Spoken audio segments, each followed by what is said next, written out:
Students, welcome to acad excel. मैं हूं आपकी बायोलॉजी की फैकल्टी डॉक्टर नेहा बंसल। तो स्टूडेंट्स, आपको मालूम है हमने YouTube पर NSE-JS का फ्री कोर्स स्टार्ट कर दिया है। ये क्लासेस 11 सितंबर से स्टार्ट हो गई हैं बच्चों, जिसमें हम आपको फिजिक्स, केमिस्ट्री और बायोलॉजी के NSE-JS पॉइंट ऑफ व्यू से जितने भी इंपॉर्टेंट टॉपिक्स हैं उन्हें डिटेल में कराएंगे बच्चों। तो कोर्स स्टार्ट हो गया है 11 सितंबर से और ये एंड होगा 4 नवंबर को। इसके बीच में बच्चों हम आपके फाइनल टेस्ट लेंगे और साथ साथ में जैसे ही कोर्स खत्म हो जाएगा हम आपके 2 फुल सिलेबस मॉक टेस्ट लेंगे बच्चों। इसका पूरा डिटेल्ड प्लानिंग हमने कर रखी है, तो आप देख सकते हैं कि ये पूरा प्लानर है आपके सामने। इस प्लानर को आप डाउनलोड कर सकते हैं। इसका लिंक जो है वो डिस्क्रिप्शन बॉक्स में मेंशन्ड है, वहां से आप इसे डाउनलोड करिए और देखिए कि किस तरीके से आप अपनी पूरी प्रिपरेशन हमारे साथ बहुत आराम से कर सकते हैं। साथ साथ में बच्चों, इस कोर्स की सबसे खास बात है कि जो भी टॉपिक हम आपको YouTube पर पढ़ाएंगे उसके साथ एक एसोसिएटेड असाइनमेंट भी हम आपको देंगे। आप असाइनमेंट कहां से डाउनलोड कर सकते हैं? अगेन डिस्क्रिप्शन में लिंक गिवन है, वहां पर लिंक पर जाइए, आप क्लिक करिए और अपने असाइनमेंट को डाउनलोड करिए। तो जैसे ही आपका लेक्चर खत्म हो वैसे ही आप असाइनमेंट को डाउनलोड कर लिए और असाइनमेंट को सॉल्व करिए, क्योंकि नेक्स्ट डे हम आपको उस असाइनमेंट का डिटेल्ड वीडियो सॉल्यूशन भी देंगे। तो इंतजार मत करिए बच्चों, फटाफट से जुड़िए एकेड एक्सेल के साथ। तो स्टूडेंट्स, आज जो चैप्टर अपन डिस्कस करने वाले हैं that is body fluid and circulation, जो कि ह्यूमन फिजियोलॉजी का एक इंपॉर्टेंट टॉपिक है बच्चों। तो जैसे ही अपन इस टॉपिक को पढ़ेंगे तो we will understand the composition of body fluids, we'll discuss about blood group and blood in detail, we'll talk of heart, and इतना पढ़ने के बाद we would be able to apply all the concept and solve NSE-JS level questions। तो बच्चों पढ़ना start करते हैं। Body fluid and circulation, तो यहां पर बच्चों बेसिकली 2 चीजें हैं, body fluid and circulation. Circulation word का मतलब यहां पर हो जाएगा ट्रांसपोर्टेशन।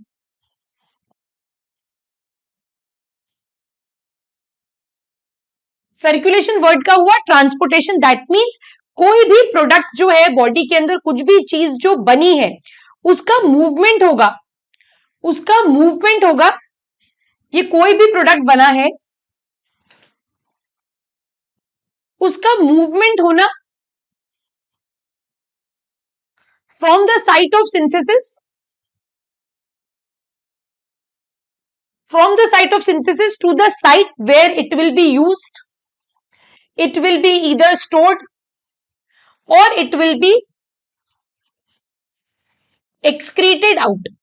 तो ये जो कुछ भी हो रहा है this is with the help of body fluid. जो भी बॉडी के अंदर फ्लूइड प्रेजेंट है वो ही इन सब्सटेंसेस का मूवमेंट करा रहा है और इन सब्सटेंसेस का मूवमेंट होना with the help of body fluid is called as circulation. उसको हम क्या बोलेंगे? सर्कुलेशन बोलेंगे। इसका मतलब होगा सर्कुलेट होना, एक जगह से दूसरी जगह पर पहुंचना बॉडी फ्लूइड की मदद से, that is called as circulation. तो चलिए स्टार्ट करते हैं chapter and we'll talk of one of the most important connective tissue which is called as the blood. Blood के लिए क्या लिखा जाता है बच्चों? इट इज अ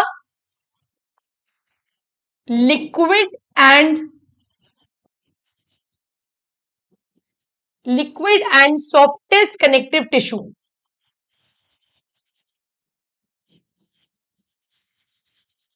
ठीक है, it is regarded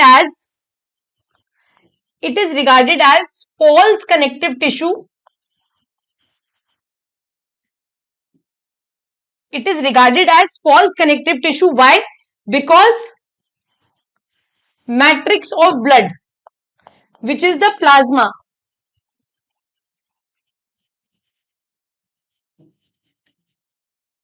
is devoid of, the matrix or plasma is devoid of fibers। यहां पर किसी भी तरीके के कोई भी फाइबर्स प्रेजेंट नहीं है, इसीलिए मेन रीजन है कि ब्लड को आप फॉल्स कनेक्टिव टिश्यू बोल रहे हो। Second, plasma is not produced और सिक्रीटेड बाय ब्लड सेल्स। जो ब्लड सेल्स हैं दैट इज आरबीसी, डब्ल्यूबीसी और प्लेटलेट्स, वो प्लाज्मा को, दैट मीन्स मैट्रिक्स को प्रोड्यूस नहीं कर रहे हैं। इन सब रीजन की वजह से ब्लड को एक फॉल्स कनेक्टिव टिश्यू बोला जाता है। कनेक्टिव टिश्यू इसको क्यों बोल रहे हैं बच्चों? क्योंकि ये क्या है, ये मीजोडर्मली डिराइव्ड है, मीजोडर्मल इन ओरिजिन है, it is mesodermal in origin. और different parts of the body को क्या कर रहा है, कनेक्ट कर रहा है, ट्रांसपोर्टेशन के प्रोसेस में मदद कर रहा है। यहां पर बच्चों अब अपन ब्लड की कॉम्पोजिशन को देखें।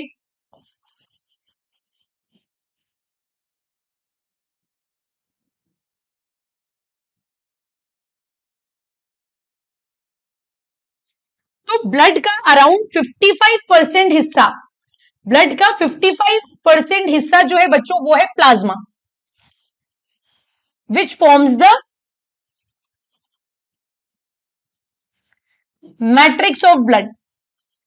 रिमेनिंग 45% ऑफ ब्लड जो है it comprises of formed elements. यहां पर क्या प्रेजेंट होंगे बच्चों, फॉर्म्ड एलिमेंट्स प्रेजेंट होंगे। और इन फॉर्म्ड एलिमेंट्स में तीन टाइप के सेल्स प्रेजेंट है, which is RBC, WBC and platelets. ठीक है, अब डिस्कस करते हैं प्लाज्मा को इन डिटेल। अच्छा, यहां पर एक और चीज याद रख लो बच्चों, the formation of the blood is called as hemopoiesis and study of blood is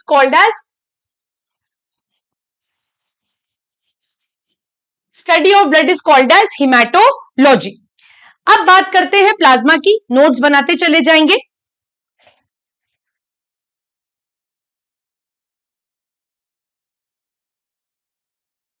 ठीक है, सो what is basically plasma?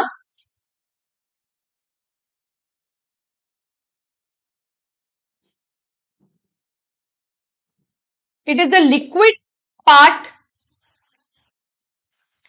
of blood, also called as matrix of blood।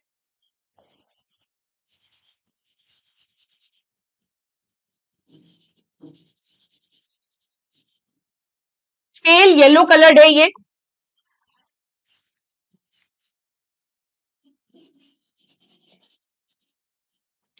Plasma का खुद का कॉम्पोजिशन अगर अपन देखें,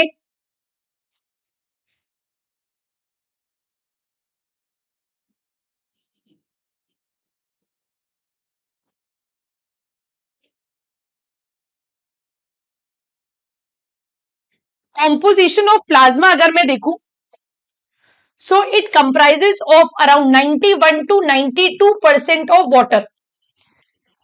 तो मैक्सिमम पार्ट ऑफ प्लाज्मा जो है it is made up of liquid component, और वो लिक्विड कंपोनेंट क्या है बच्चों, यहां पर वाटर है।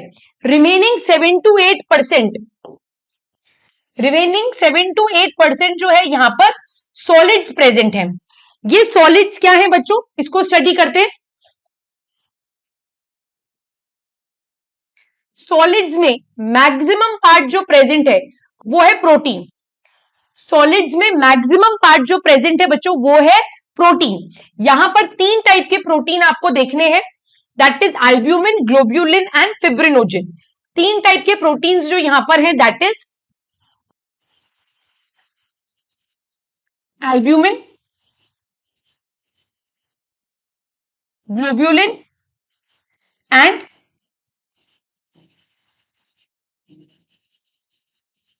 फिब्रिनोजन। एल्ब्यूमिन की बात करूं तो मोस्ट अबंडेंट प्रोटीन है ये प्लाज्मा का।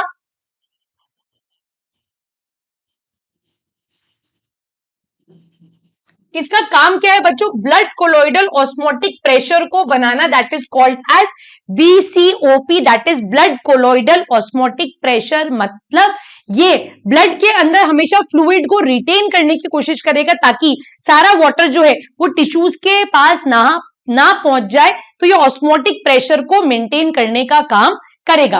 ग्लोब्यूलिन की बात करें बच्चों, तो ग्लोब्यूलिन जो है ये आपने नाम सुना होगा, इम्यूनोग्लोब्यूलिन। इम्यूनोग्लोब्यूलिन का मतलब है कि ये बॉडी की इम्यूनिटी को इनहैंस करेंगे, एंटीबॉडी प्रोडक्शन में मदद करेंगे। एक और इंपॉर्टेंट चीज जो आपको पता होनी चाहिए, एल्ब्यूमिन और ग्लोब्यूलिन का रेशियो जो है बॉडी के अंदर, that is 2:1। Albumin 2 and 1 ratio जो है वो है ग्लोब्यूलिन। फिब्रिनोजन जो है बच्चों,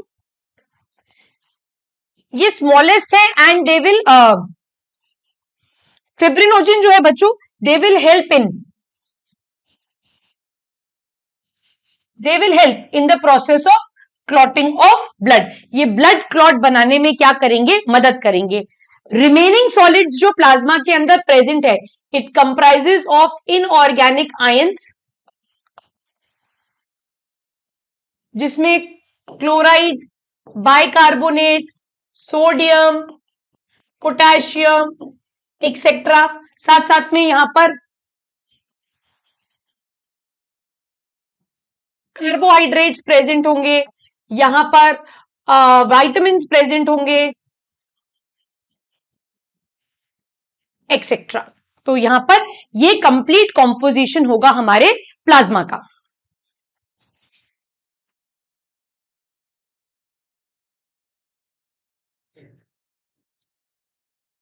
यहां पर एक और चीज बच्चों याद रखना, फिब्रिनोजन जो है वो लार्जेस्ट प्लाज्मा प्रोटीन है। स्मॉलेस्ट प्लाज्मा प्रोटीन जो होता है बच्चों वो होता है albumin. So fibrinogen is largest plasma protein.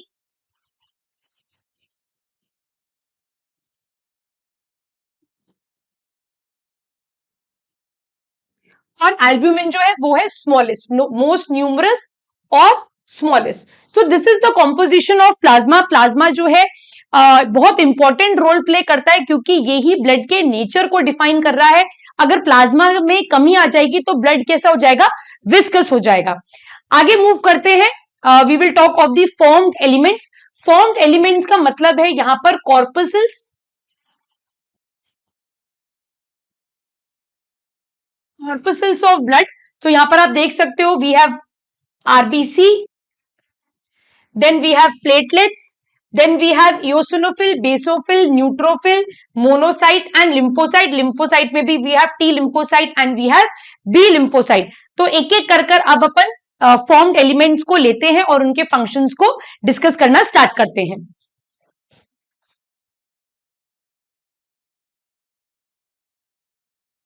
So we'll start with erythrocytes, that is RBC,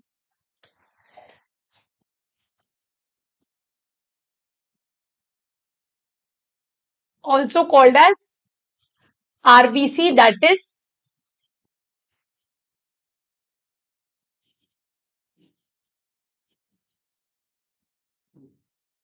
red blood corpuscles, RBC. Erythro word का मतलब होता है बच्चों रेड, और साइट वर्ड का मतलब होता है सेल। तो कुछ बेसिक बातें हैं आपको जो आप आरबीसी के बारे में बहुत छोटी क्लास से पढ़ते आ रहे हो, that is it is enucleated, does not have nucleus and also lacks all also lacks all cell organelles. इसके पास सिर्फ और सिर्फ साइटोप्लाज्म प्रेजेंट है और साथ में एक प्रोटीन प्रेजेंट है जिसका नाम है हीमोग्लोबिन, जिसकी वजह से RBC always undergoes an aerobic respiration. फिर यहां पर आगे अगर अपन बात करें, what is the shape, it is biconcave, discoidal in shape. ये भी बचपन से पढ़ते आ रहे हैं।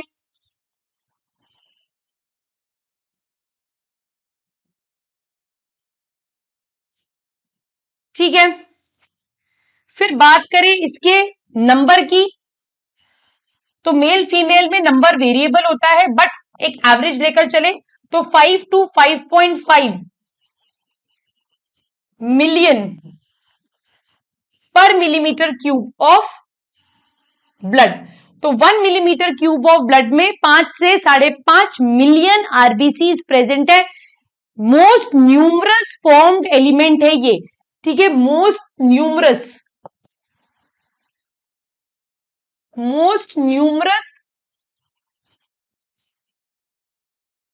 It is the most numerous formed element, मतलब सबसे ज्यादा क्वांटिटी में यही प्रेजेंट है। अब इसकी बात करें साइट ऑफ सिंथेसिस, कहां बनता है ये?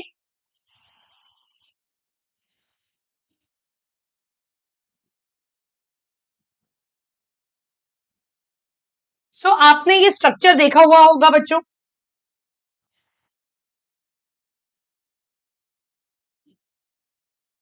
ये हमारी लॉन्ग बोन है। लॉन्ग बोन के सेंटर में यहां पर येलो बोन मैरो प्रेजेंट होता है और पेरीफरी पर, टिप्स पर रेड बोन मैरो प्रेजेंट है, और एक्चुअल साइट ऑफ सिंथेसिस भी इसकी यही है। This is your yellow bone marrow, this is your red bone marrow. इस रेड बोन मैरो से ही इरिथ्रोसाइट्स का फॉर्मेशन होगा, and the process is called as erythropoiesis. The process is called as erythropoiesis. Students, बार बार आप comment box में mention करते हो और आप परेशान होते हो कि ये लेक्चर नोट्स हमको कहां से मिलेंगे बच्चों, तो प्लीज आप इस वीडियो के डिस्क्रिप्शन में जाएंगे तो आपको टेलीग्राम का लिंक मिलेगा। Please subscribe to the channel, सारे लेक्चर नोट्स आपको वहीं से मिल जाएंगे, आपको बिल्कुल भी परेशान होने की जरूरत नहीं है। ठीक, तो the process of formation of RBC is called as erythropoiesis, और ये कहां बन रहा है बच्चों? ये रेड बोन मैरो के अंदर बन रहा है। ठीक है,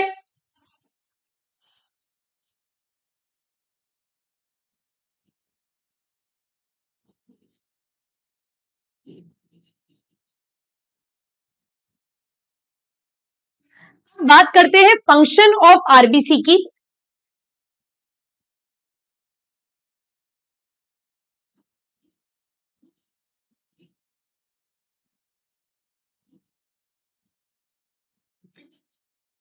It helps in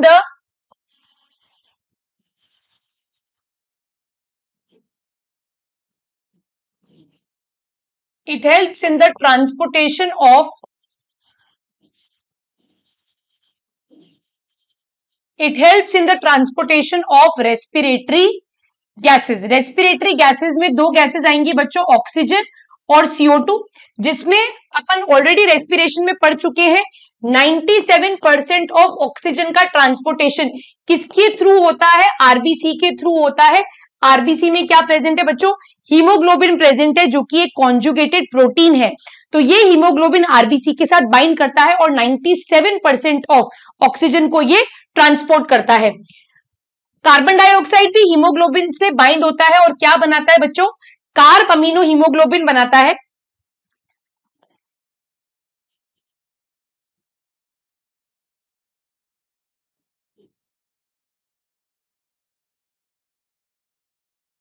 और 20 to 25% ऑफ कार्बन डाइऑक्साइड इसी फॉर्म में क्या होगा? ट्रांसपोर्ट होगा। तो ये इंफॉर्मेशन आरबीसी के बारे में आपको पता होनी चाहिए। और इस चैप्टर से एनएससी में आज तक बच्चों बिल्कुल बेसिक क्वेश्चंस ही पूछे गए हैं, बहुत टिपिकल फॉर्मेट पर घुमा फिरा के क्वेश्चंस नहीं आए हैं। तो अपन भी बिल्कुल बेसिक चीजें ही इस चैप्टर की पढ़ेंगी, जितनी 11th एनसीईआरटी के अंदर मेंशन्ड है। आगे देखते हैं और बात करते हैं what will happen if the count of RBC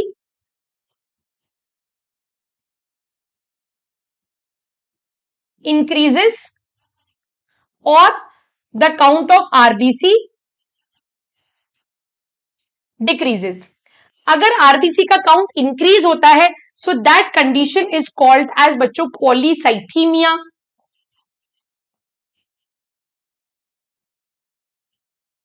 and if the count decreases, it is called as erythrocytopenia। Advanced stage of erythrocytopenia will lead to anaemia.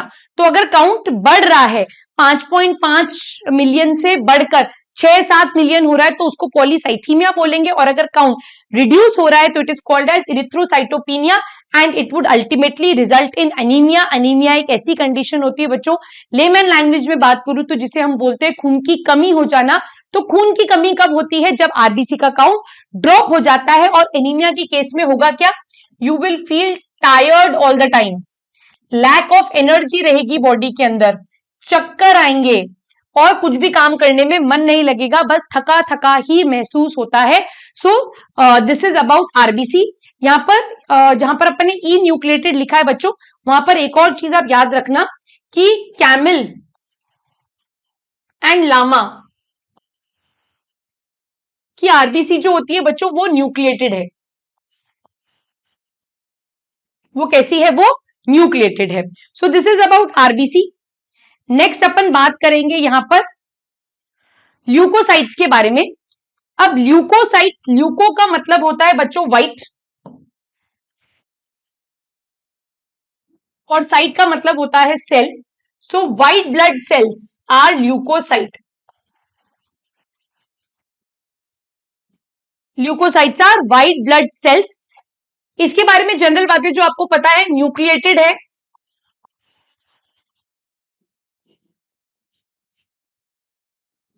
No fix shape, कोई फिक्स शेप नहीं है इसकी, ठीक है, called as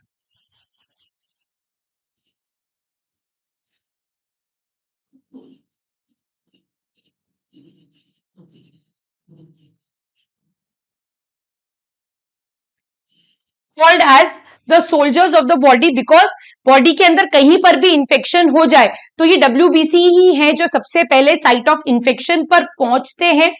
जैसे अगर ये हमारी ब्लड वेसल है और इसके अंदर मूव कर रहे हैं आरबीसीस, इसके अंदर मूव कर रहे हैं डब्ल्यूबीसी, ठीक है, और कहीं पर इंफेक्शन हो गया तो ये डब्ल्यूबीसी इस ब्लड वेसल से निकलकर उस साइट ऑफ इंफेक्शन पर पहुंच जाते हैं, और इसी फिनोमिना को क्या कहा जाता है बच्चों? This is called as diabetes. This phenomena is called as diabetes. So this is your blood vessel. So they will always reach the site of infection and it will protect the body from any infection or infestation. यहां तक बात समझ में आई। अब इसके count के बारे में अगर बात करें, so they are around 4,000 to 11,000 per millimeter cube of blood. So they are relatively very less when you compare them with RBC. RBC का काउंट 1 मिलीमीटर में मिलियंस में है और ये 1 मिलीमीटर में सिर्फ थाउजेंड्स के अंदर ही प्रेजेंट है। Now we'll discuss about the type of WBC.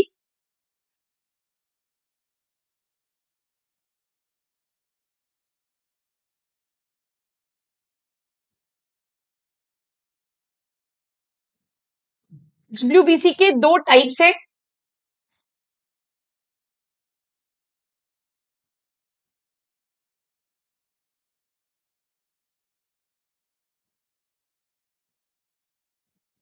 One is granulocyte and the other is agranulocyte.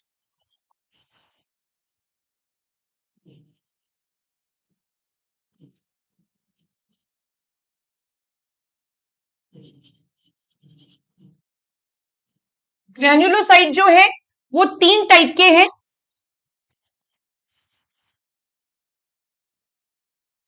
Neutrophil, basophil,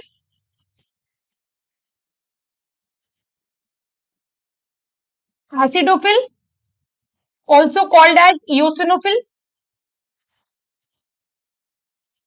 whereas agranulocyte जो है वो 2 टाइप्स के हैं, मोनोसाइट,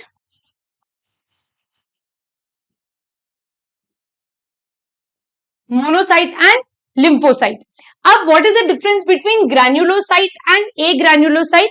जिस डब्ल्यूबीसी के साइटोप्लाज्म में ग्रैन्यूल्स प्रेजेंट है वो ग्रैन्युलोसाइट है, और वो डब्ल्यूबीसी जिसके साइटोप्लाज्म में ग्रैन्यूल्स नहीं है वो ए ग्रैन्युलोसाइट है। अब एक एक करके इनको स्टडी करते हैं बच्चों। We'll start with neutrophil.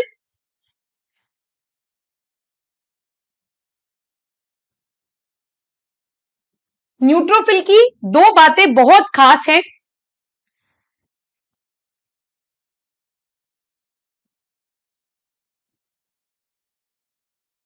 Multilobe nucleus है इसका, मोस्ट अबंडेंट डब्ल्यूबीसी है ये। मेन काम इसका है phagocytosis. It is referred to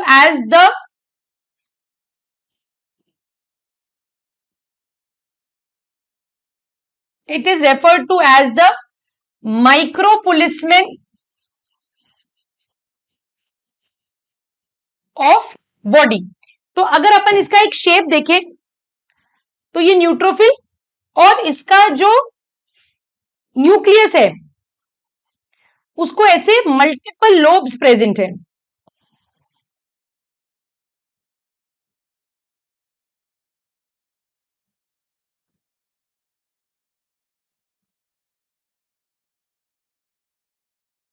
ऐसे मल्टीपल लोब्ड न्यूक्लियस यहां पर प्रेजेंट है, प्लस इसके साइटोप्लाज्म में यहां पर ग्रैन्यूल्स प्रेजेंट है। ठीक है, तो ये न्यूट्रोफिल होगा। अब बात करते हैं यहां पर बेसोफिल की। Present in least quantity.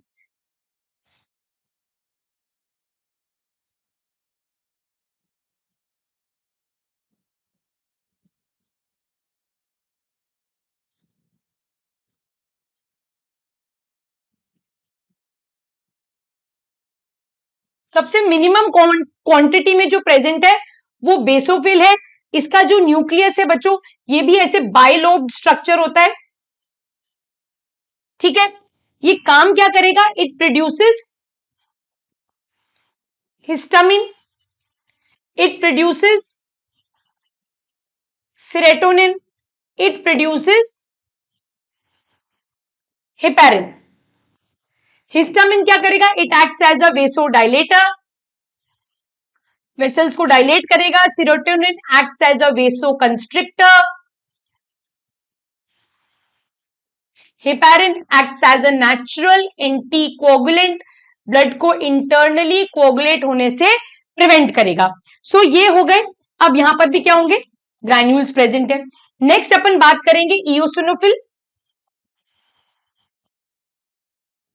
Also called as acidophils. अब ये भी बाइलोब स्ट्रक्चर है। It fight against allergy and parasitic infection. ये किसके अगेंस्ट काम करेगा? It will fight against allergy and parasitic infection.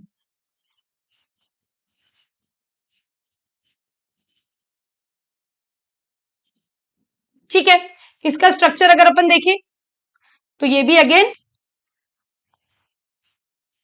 Bilobe structure होगा और यहां पर भी ग्रैन्यूल्स प्रेजेंट होंगे। एक और खास बात, बेसोफिल का नाम बेसोफिल क्यों रखा गया है? Because it get stains with basic dye. Acidophil stains with acidic dye. Neutrophils weakly stain होता है with both acidic and basic dye, इसीलिए इसका नाम है यहां पर न्यूट्रोफिल। आगे चलते हैं बच्चों, अब बात करते हैं मोनोसाइट और लिम्फोसाइट की।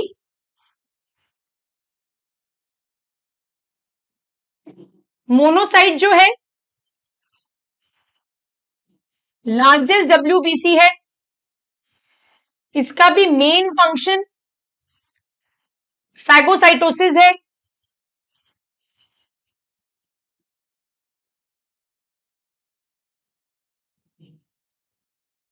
ये मैक्रोपुलिसमेन है बॉडी की।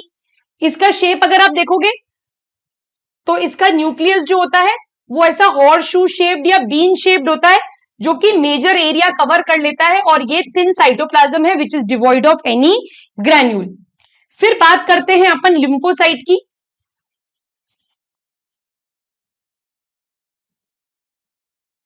ये दो टाइप के होते हैं, बी लिम्फोसाइट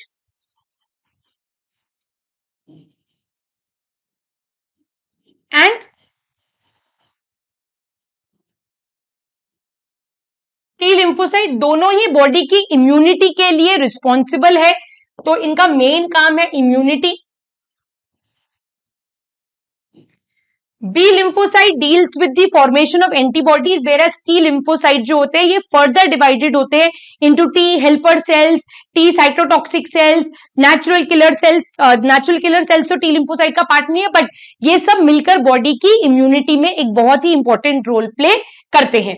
तो ये अपन डिटेल में पढ़ेंगे about B lymphocyte and T lymphocyte when we talk about human health and disease, वहां पर इनका एक डिटेल डिस्कशन किया जाएगा। अब यहां पर आप कोरिलेट कर पाओगे ये इमेजेस अगर मैं आपको दिखाऊं। सो आप देखो ये इओसिनोफिल है, न्यूट्रोफिल से स्टार्ट करते हैं बच्चों। ये देखो ये न्यूट्रोफिल है, अगर आप इसे ध्यान से देख पा रहे हो तो यहां पर देखो ये मल्टी लोब्ड,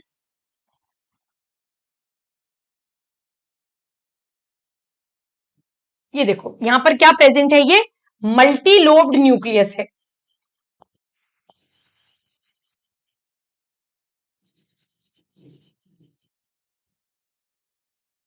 बेसोफिल में आप देखोगे सो ऐसा बायलोब्ड स्ट्रक्चर आपको दिखेगा। इओसिनोफिल में भी आप देखो क्लियरली आपको एक बायलोब्ड स्ट्रक्चर दिख रहा होगा।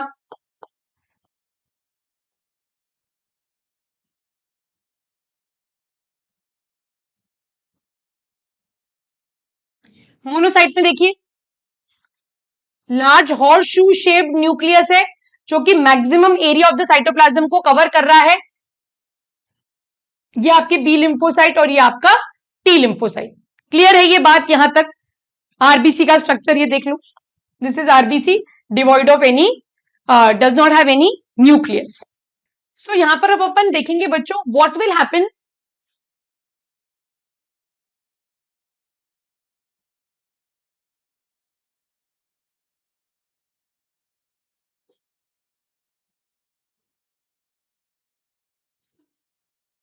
what happens when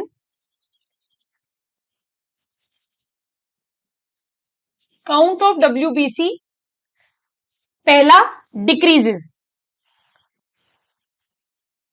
अगर WBC का काउंट डिक्रीज होता है बच्चों, कम होता है, it results in a condition which is called as leukocytopenia. अगर WBC का काउंट कम हो गया देन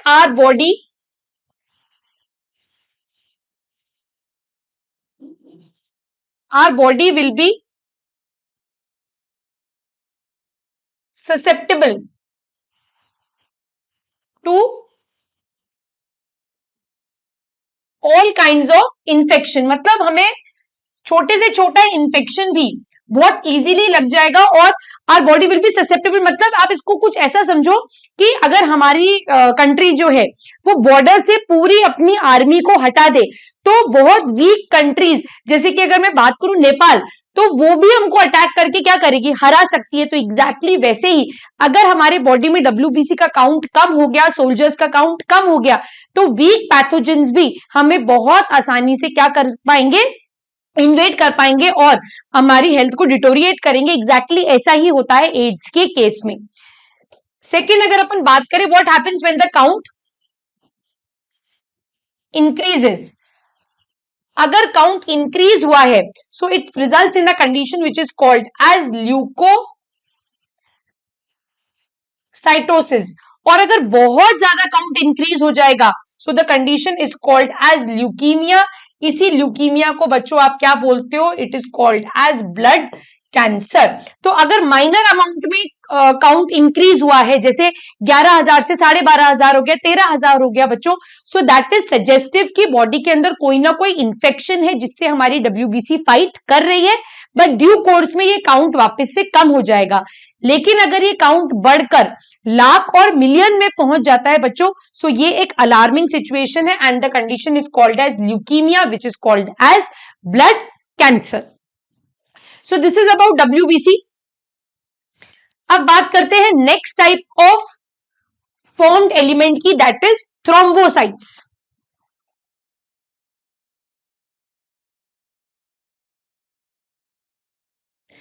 तो थ्रोम्बोसाइट्स जो है बच्चों they are commonly called as platelets. तो यहां पर थ्रोम्बो वर्ड का मतलब होता है बच्चों क्लॉट, और साइट वर्ड का मतलब होता है cells. So platelets are basically what they are,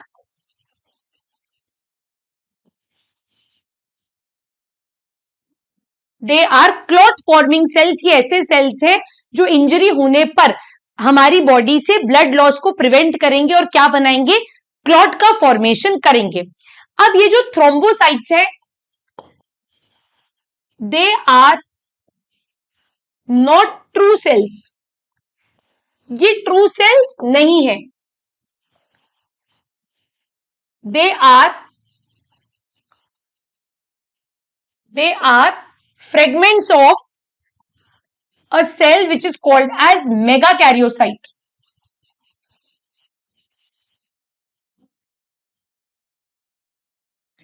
ये फ्रेगमेंट्स है एक सेल के विच इज अ मेगाकैरियोसाइट. अब मेगाकैरियोसाइट क्या होता है बच्चों, एक बड़ा सेल है जिसका ये न्यूक्लियस है, उसके अंदर फ्रेगमेंट्स हुए, पार्ट्स टूटे इस तरीके से, और ये जो फ्रेगमेंट्स हैं, इन फ्रेगमेंट्स को क्या बोला हमने, these fragments are called as platelets. और ये मेगाकैरियोसाइट हमें कहां देखने के लिए मिलेगा, it is present in the bone marrow. So it is the fragments of a megakaryocyte thrombocyte. इसीलिए आप जब भी इसका एक इमेज देखोगे, देखिए यहां पर, तो ये प्लेटलेट्स ऐसे आपको ऐसे टुकड़ों के फॉर्म में मिलेंगे, जैसे कुछ, जैसे कागज के पीसेस आप फाड़ दे हो ना, छोटा छोटा फाड़ के फेंक देते हो, पेपर अच्छा नहीं हुआ तो क्वेश्चन पेपर फाड़ दियो, छोटे छोटे छोटे टुकड़े कर दिए उसके, वैसे ही जैसे वो फ्रेगमेंट्स ऑफ पेपर हो गए, वैसे ही ये क्या है, ये फ्रेगमेंट्स ऑफ सेल है, और इसको आप क्या बोल रहे हो, प्लेटलेट्स बोल रहे हो. ठीक बात है. अब यहां पर बात करें, फंक्शन तो अपन ने बता ही दिया, function of platelet is,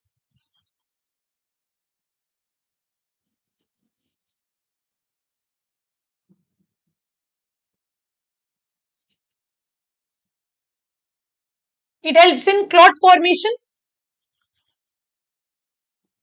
count of platelets की देखें,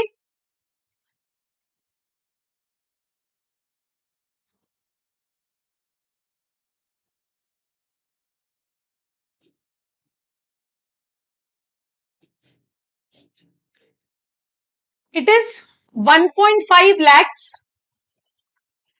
to 4.5 lakhs पर मिलीमीटर क्यूब ऑफ ब्लड. कुछ बुक्स में ही आपको 2.5 लाख से 4.5 लाख भी मिलेगा. सो ठीक है, इतना वेरिएशन, बट 1.5 लाख से 4.5 लाख आप इसे नॉर्मल कंसिडर करते हो. अब what will happen if the count of platelet decreases, जो कि डेंगू के केस में होता है, अभी बहुत बहुत स्प्रेड हो रहा है डेंगू. ठीक है. सो जब काउंट डिक्रीज होएगा, it is called as thrombocytopenia.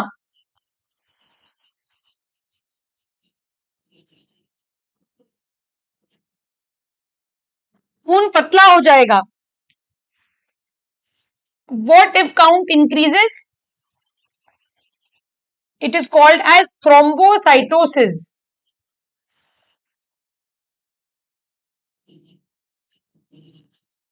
So thrombocytopenia आपको डेंगू के केस में देखने के लिए मिलेगा. थ्रोम्बोसाइटोसिस मतलब प्लेटलेट का काउंट बढ़ गया.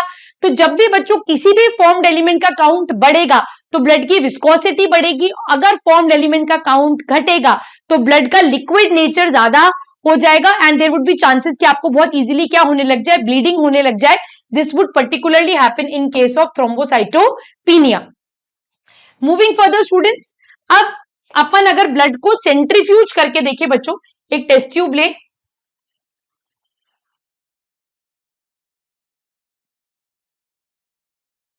सो this is the test tube, और इस टेस्ट ट्यूब के अंदर अपन ब्लड भर दें.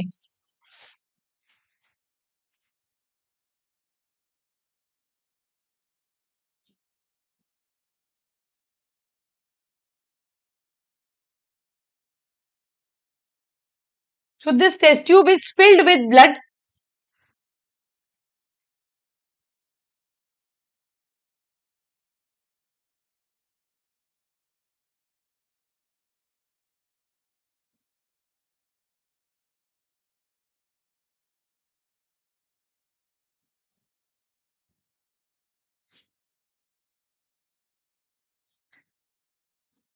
और अब हम इसे सेंट्रीफ्यूज करें,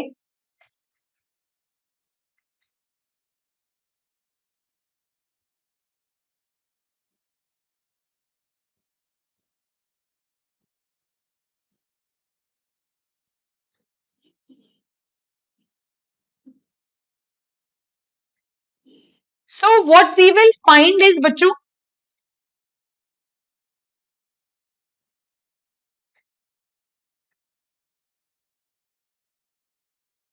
will find three main divisions, तीन पार्ट्स मिलेंगे अपने को, ध्यान से देखो। बिल्कुल बॉटम पार्ट पर मुझे मिलेगा ये रेड पार्ट,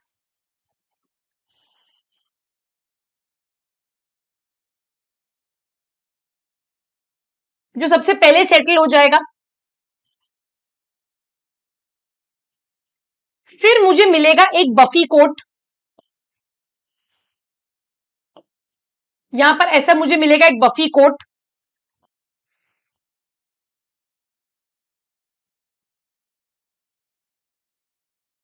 और सबसे ऊपर मुझे मिलेगा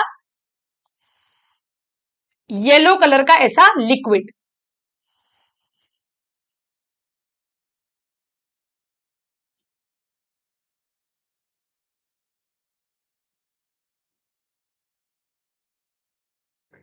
सो अब अगर अपन यहां देखें, so this bottom most part is my RBC, this buffy coat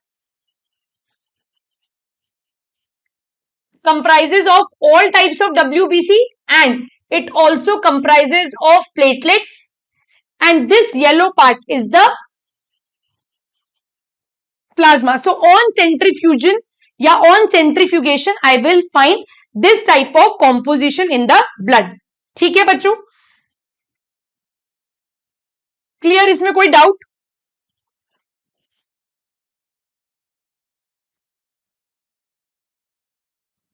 आगे मूव करते हैं, यहां पर ब्लड का कॉम्पोजिशन हो गया खत्म। Now we will talk of a very important topic which is blood group. Blood group जो है बच्चों जेनेटिक्स में भी आता है और यहां पर भी पढ़ाया जाता है, तो दोनों जगह आपको लिंक कर कर पढ़ना है। ह्यूमन का जो ब्लड ग्रुप पैटर्न है बच्चों, that is called as ABO system of blood group. It was propose by Landsteiner, it was propose by Landsteiner, और लैंडस्टीनर ने बोला कि हमारी आरबीसी के ऊपर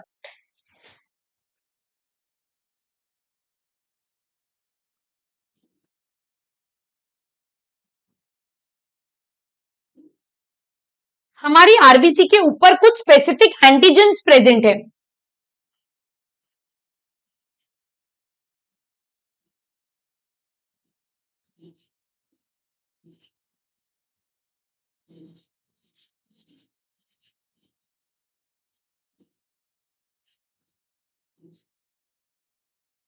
हमारी आरबीसी के ऊपर कुछ एंटीजेंस प्रेजेंट है।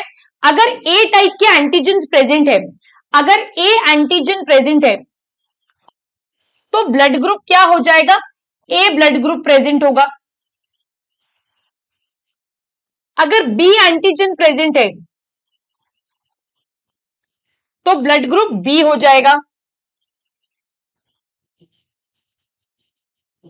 अगर दोनों ही ए और बी एंटीजन प्रेजेंट है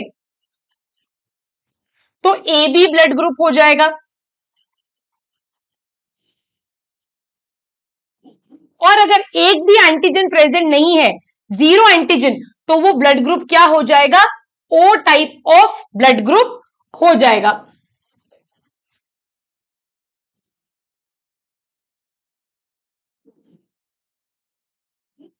ठीक है, फिर लैंडस्टीनर ने इसी में ऐड किया कि the persons with A blood group who have A antigen they will have anti B antibody, they will have B antibody, they will naturally have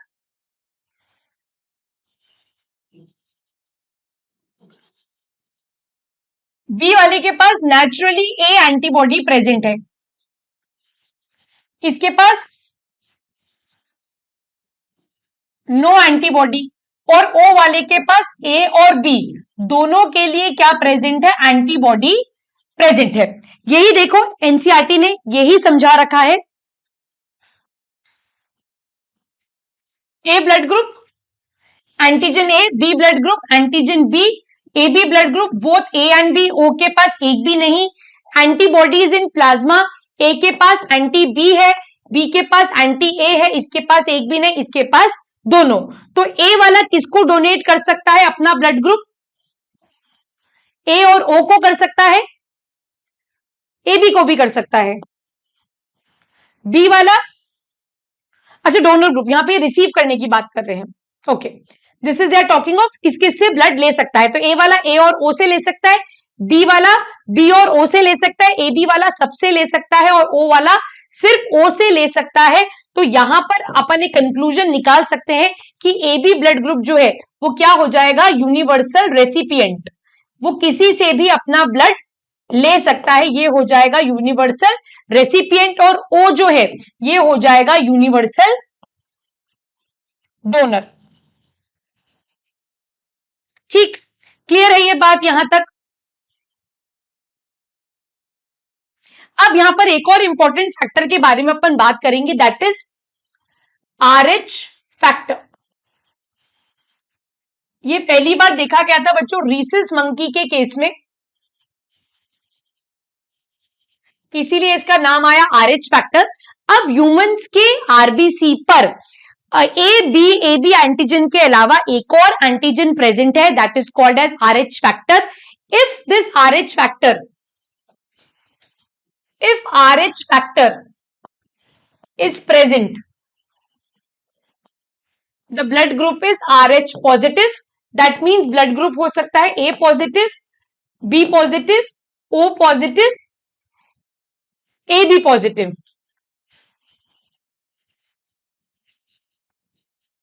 If RH factor is absent, then the blood group is RH negative, that means it could be A negative, B negative, O negative and AB negative could be the blood groups. यहां पर ध्यान रखने वाली बात बच्चों ये है कि मैं स्टार लगा के लिख रही हूं,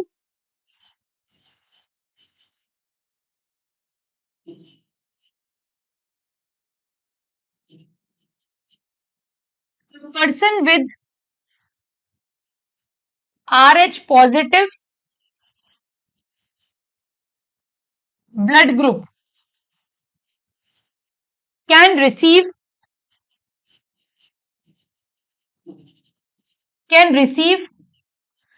blood from RH negative, but vice versa is not true, but इसका उल्टा जो है वो सच नहीं है। पॉजिटिव वाला नेगेटिव वाले से ब्लड ले सकता है, दैट मीन्स अगर मेरा ब्लड ग्रुप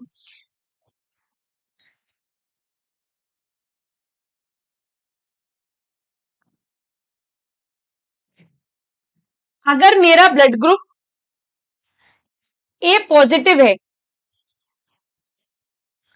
तो मैं किस किस से ब्लड रिसीव कर सकती हूँ, ए वाले से और ओ से। ए में भी मैं पॉजिटिव से भी ले सकती हूँ और नेगेटिव से भी ले सकती हूँ, ओ वाले से मैं पॉजिटिव से भी ले सकती हूँ, नेगेटिव से भी ले सकती हूँ। बट अगर मेरा ब्लड ग्रुप ए नेगेटिव है, अगर मेरा ब्लड ग्रुप ए नेगेटिव है तो मैं ए और ओ से ब्लड ले तो सकती हूं, पर ए के केस में ये ए नेगेटिव ही होना चाहिए, ओ के केस में ये ओ नेगेटिव ही होना चाहिए। ठीक है, नेगेटिव वाला कभी भी पॉजिटिव से ब्लड नहीं लेगा, और अगर ऐसा वो ले लेगा so it will result in rejection of the blood, antibodies का फॉर्मेशन हो जाएगा और उस ब्लड को एक्सेप्ट नहीं किया जाएगा। अब यहां पर इससे अपन एक कंक्लूजन निकाल सकते हैं बच्चों, यूनिवर्सल डोनर कौन होगा, O negative.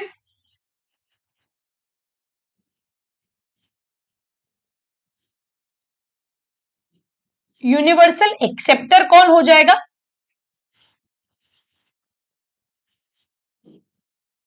A B positive हो जाएगा। ये बात यहां पर इंपॉर्टेंट है।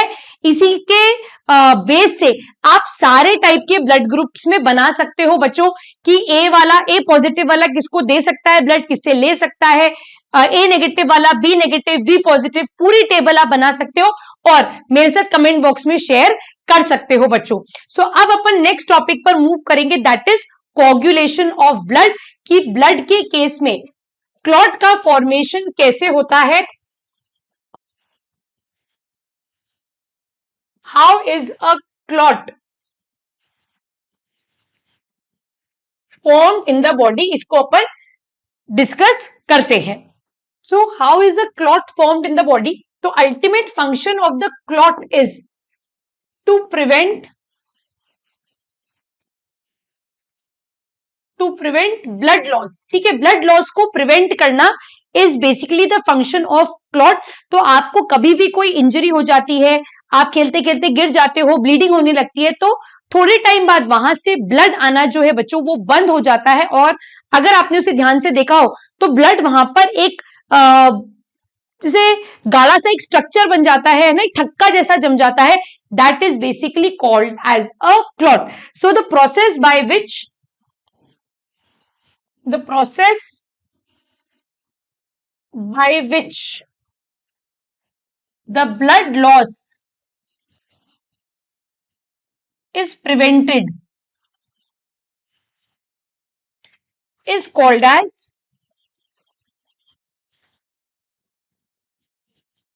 हेमोस्टैसिस। इसको कहा जाता है बच्चों हीमोस्टैसिस, की डिफरेंट है होम्योस्टैसिस से और ये डिफरेंट है हिमैटेमिसिस से। हिमैटेमिसिस का मतलब होता है खून की उल्टी आना, होम्योस्टैसिस का मतलब होता है इंटरनल एनवायरनमेंट को मेंटेन करना। ये है हीमोस्टैसिस, हीमो वर्ड है ब्लड के लिए और स्टैसिस जो है ब्लड लॉस को, ब्लड के लॉस को रोकने के लिए जो पूरा प्रोसेस हो रहा है दैट इज कॉल्ड एज हीमोस्टैसिस। अब देखते हैं क्लॉट बनता कैसे है बच्चों। सो ब्लड क्लॉट का फॉर्मेशन जो है वो बहुत ही कॉम्प्लेक्स प्रोसेस है जिसके अंदर 12 क्लॉटिंग फैक्टर्स इन्वॉल्व होते हैं। ये क्लॉटिंग फैक्टर्स हमारे प्लाज्मा में प्रेजेंट है, इनएक्टिव फॉर्म में प्रेजेंट होते हैं और एक एक कर ये क्लॉटिंग फैक्टर्स जो हैं वो एक्टिवेट होते हैं। इंट्रिंसिक क्लॉटिंग और एक्सट्रिंसिक क्लॉटिंग जो होती है बच्चों अलग होती है। अगर आपको बाहर से इंजरी हुई है तो एक्सट्रिंसिक क्लॉटिंग है और अगर इंटरनल इंजरी हुई है तो इंट्रिंसिक क्लॉटिंग है। दोनों का पाथवे अलग अलग होता है बच्चों, तो इतना डिटेल एनएससीजेएस में रिक्वायर्ड नहीं होता, तो अपन जो समझेंगे उतना बहुत बेसिक लेवल पर रिक्वायर्ड है। So injured tissue plus platelets, they release a chemical which is called as thromboplastin। ये थ्रोम्बोप्लास्टिन जो है बच्चों ये प्रोथ्रोम्बिन को, जो कि एक क्लॉटिंग फैक्टर है, एक्टिवेट कर देता है इनटू थ्रोम्बिन।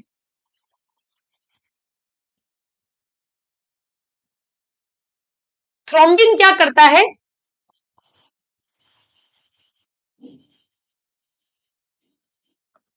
फिब्रिनोजन को कन्वर्ट कर देता है इनटू फिब्रिन। तो यहां पर एक कैस्केड प्रोसेस चलता है जिसमें the product of one reaction is required for the happening of the next reaction, उसकी प्रेजेंस नेक्स्ट रिएक्शन के लिए चाहिए। सो ऐसे रिएक्शंस को हम कैस्केड रिएक्शंस बोलते हैं बच्चों। तो एक जब फिब्रिन बन गया तो फिब्रिन क्या करता है, एक इनसोल्यूबल प्रोटीन है, ये एक मेशवर्क बना लेता है, ये एक मेशवर्क बना लेता है साइट ऑफ इंजरी पर, और इस साइट ऑफ इंजरी पर अब आरबीसी आके अटक जाते हैं। ये आरबीसी इस फिब्रिन को क्रॉस नहीं कर पाते। सो this is how a clot is formed. So this is called as a clot. So clot basically consists of RBC as well as fibrin. तो ये है आपका clotting factor, clotting का पूरा मैकेनिज्म।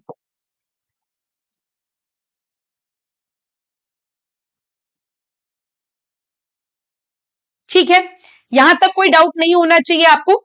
नेक्स्ट अपन आगे बात करते हैं लिम्फ की।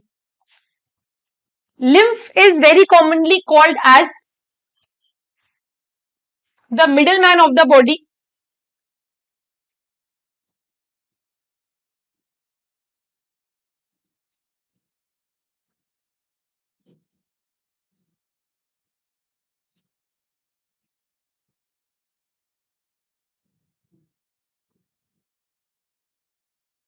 व्हाइट इन कलर, ठीक है।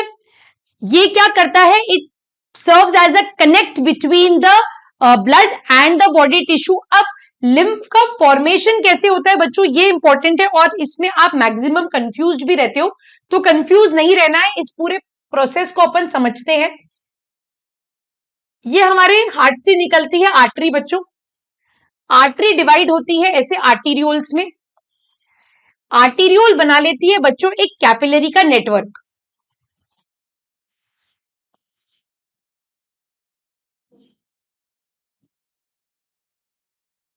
ठीक है, ये कैपिलरीज जो है ये जुड़ती हैं और बनाती हैं वेन्यूल्स।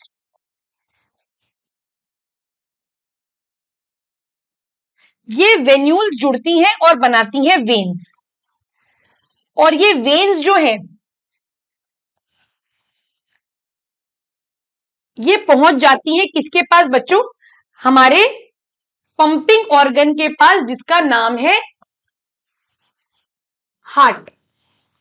और हार्ट से क्या निकलती हैं,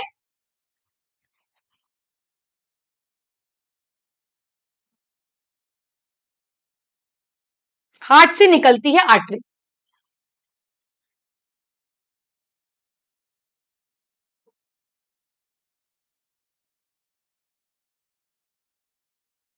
So this is how the circulation works. So this is basically a vein.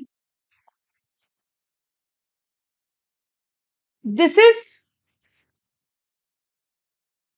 artery. This is arterioles. This is network of capillaries.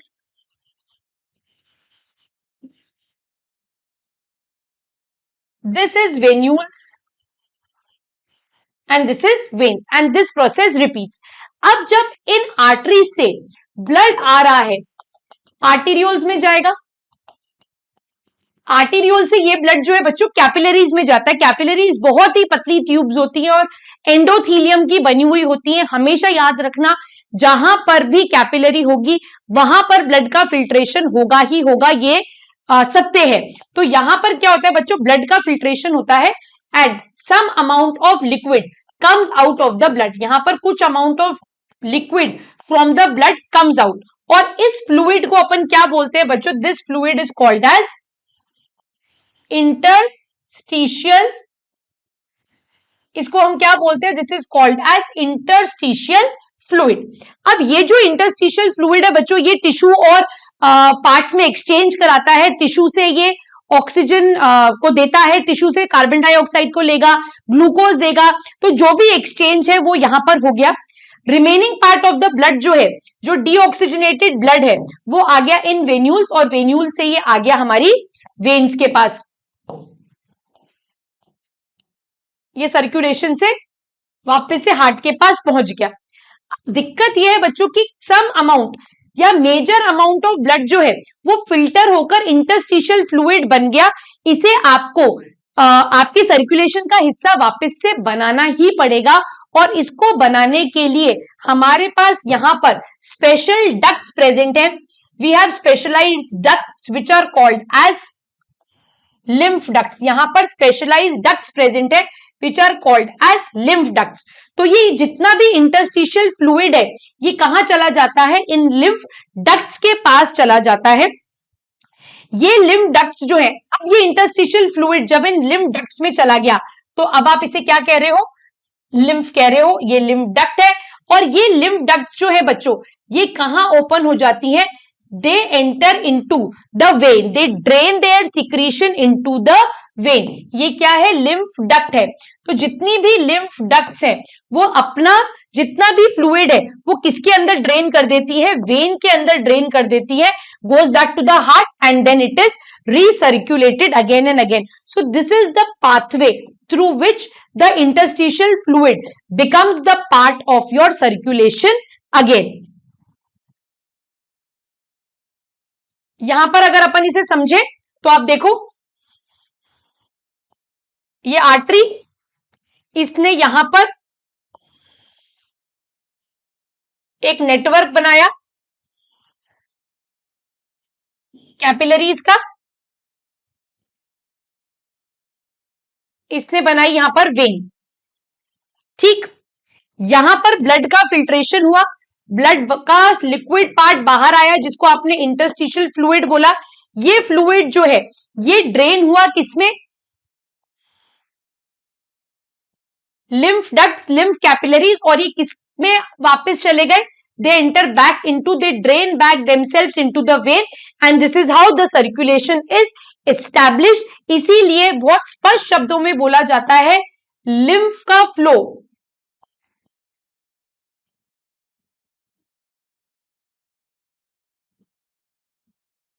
the flow of lymph is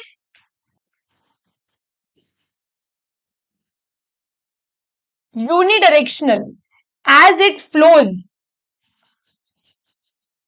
from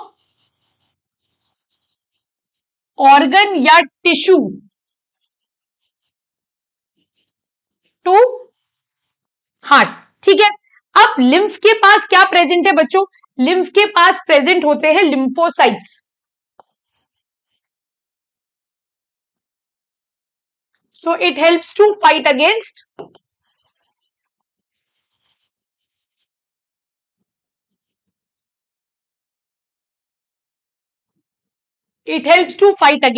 infections. तो ये यहां पर हो गई आपकी आर्टरी, ये हो गई आपकी वेन, ये हो गई हमारी कैपिलरीज, और ये हो गई हमारी लिम्फ डक्ट, ठीक है। अब बात करते हैं one of the most important topic जो इस चैप्टर का सबसे मेन पार्ट है, दैट इज द हार्ट, ठीक है। तो यहां पर क्या डिस्कस करेंगे बच्चों, हम हार्ट के बारे में डिस्कस करेंगे, पूरा डायग्राम स्टडी करेंगे और नोट्स अपन बनाते चले जाएंगे। तो सबसे इंपॉर्टेंट बात हार्ट के बारे में, it is present in the thoracic cavity,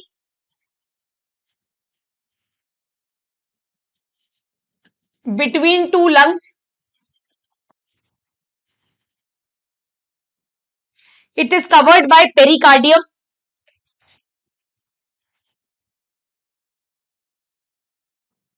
human heart जो है वो 4 चेम्बर्ड है, अपर 2 chambers atria, lower 2 chambers ventricles. अब देखते हैं यहां पर डिटेल क्या हमको दे रखा है, देखो this is the right side of the heart, this is the left side of the heart. तो यहां आप देख सकते हो this is the right atrium, this is the left atrium, this is the left ventricle and this is the right ventricle.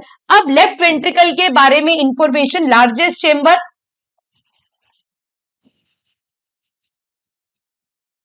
ठीक है, ये largest chamber of the heart है बच्चों। अब यहां पर देखो कुछ इंपॉर्टेंट बातें मैं आपको नोट्स के फॉर्म में लिखवा देती हूं, आपका बेस बनाने में बहुत ज्यादा ये मदद करेंगी। सो बच्चों देखो, right side of the heart जो है उसके पास हमेशा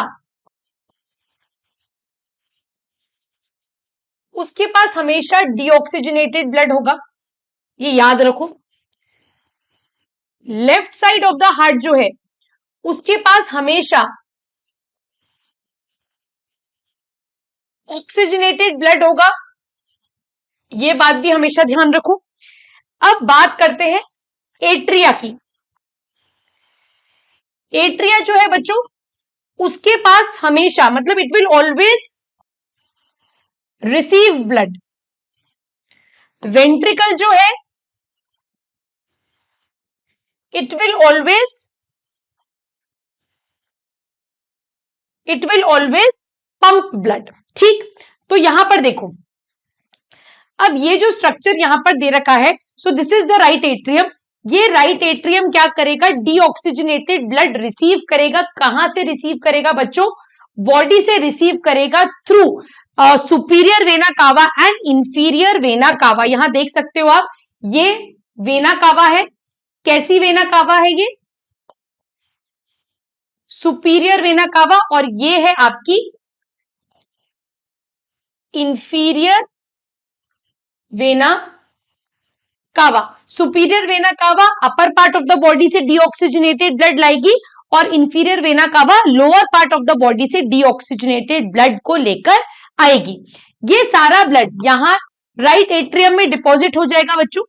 राइट एट्रियम से ये ब्लड जो है ये जाएगा आपकी राइट वेंट्रिकल के पास। किसके पास जाएगा? राइट वेंट्रिकल के पास जाएगा with the help of a valve which is called as a tricuspid valve। तो यहां पर between right and between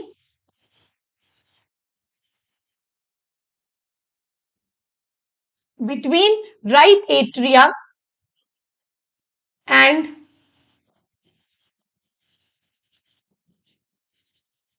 right ventricle a valve is present which is called as a tricuspid valve। इस valve का क्या नाम है? Tricuspid valve है। अब ये जो राइट वेंट्रिकल है ये पूरे ब्लड को भेजेगी किसके पास? लंग्स के पास भेजेगी with the help of an artery and that artery is called as pulmonary artery। तो ये आर्टरी एक एक्सेप्शन है। पूरे नोट्स बनाओ बच्चों मेरे साथ।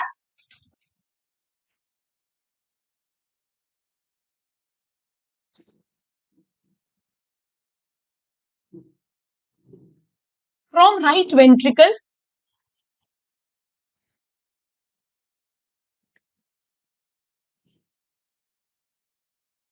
the deoxygenated blood is pumped to lungs through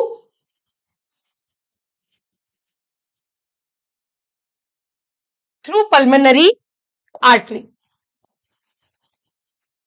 exception है ये, आर्टरी है फिर भी डीऑक्सीजनेटेड ब्लड ट्रांसपोर्ट कर रही है, पर आर्टरी हमेशा ब्लड को हार्ट से अवे लेकर जाती है।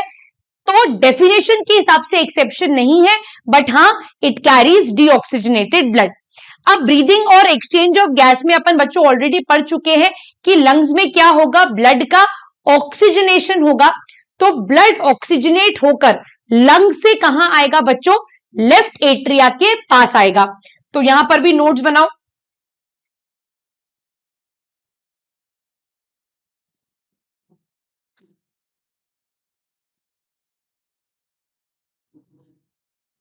The oxygenated blood from the lungs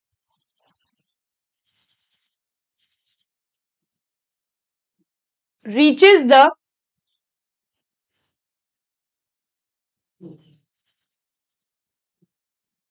oxygenated blood from the lungs reaches the left atria through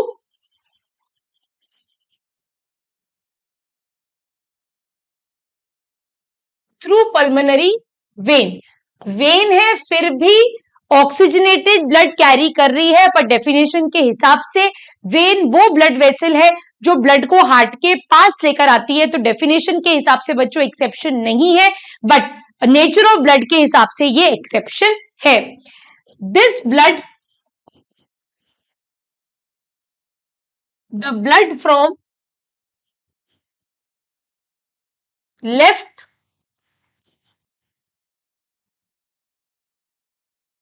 atria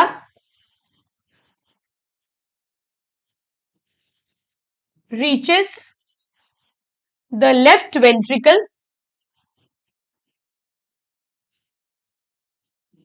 through a valve which is called as bicuspid valve, which is also called as mitral valve। तो कई बार valve के ऊपर direct question पूछ लिया जाता है बच्चों कि कौन सी वाल्व कहां प्रेजेंट है। तो राइट एट्रिया और राइट वेंट्रिकल के बीच में ट्राइकस्पिड वाल्व, लेफ्ट एट्रिया और लेफ्ट वेंट्रिकल के बीच में bicuspid valve which is also called as mitral valve. अब the oxygenated blood from left ventricle is pumped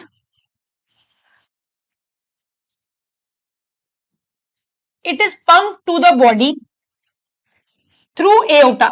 तो ऑक्सीजनेटेड ब्लड लेफ्ट वेंट्रिकल कहां डाल देता है? एओटा के अंदर डाल देता है और एओटा इसे पूरी बॉडी के अंदर सर्कुलेट करने में मदद करेगी. अब यहां पर भी एक वाल्व प्रेजेंट है बच्चों और उस वाल्व का नाम है सेमील्यूनार वाल्व या फिर आप स्पेसिफिकली लिख सकते हो it is called as left semilunar valve या कई बुक्स में आप देखोगे तो it is also called as aortic valve. ठीक है, ऐसे ही अगर आप यहां देखो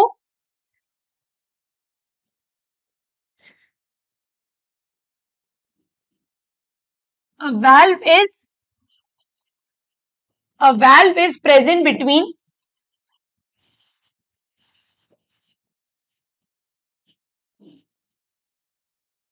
right ventricle and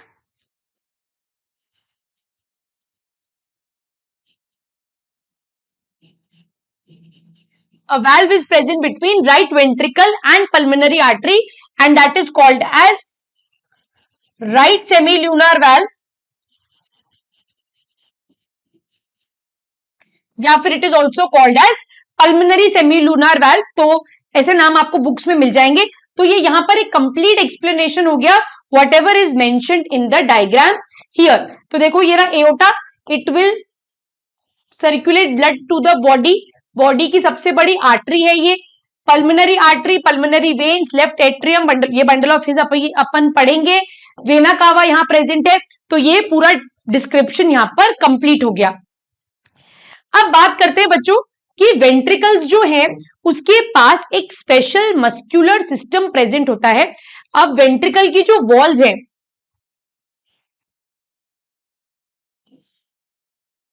ये वेंट्रिकल्स की जो वॉल्स है बच्चों ये स्मूथ नहीं होती. यहां पर कुछ ऐसे इरेगुलरिटीज प्रेजेंट है. These irregularities are called as columnae carneae. इन इरेगुलरिटीज को क्या बोला गया है बच्चों? Columnae carneae. इन कॉलम कार्नी के ऊपर कुछ मसल्स प्रेजेंट है इस तरह से. These are called as papillary muscles.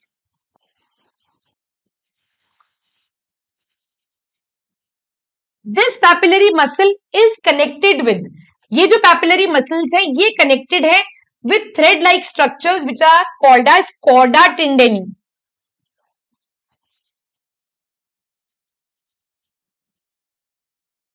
Chorda tendineae. और ये कॉर्डा टेंडेनी जो है बच्चों ये रिस्पॉन्सिबल है opening and closing of valve के लिए.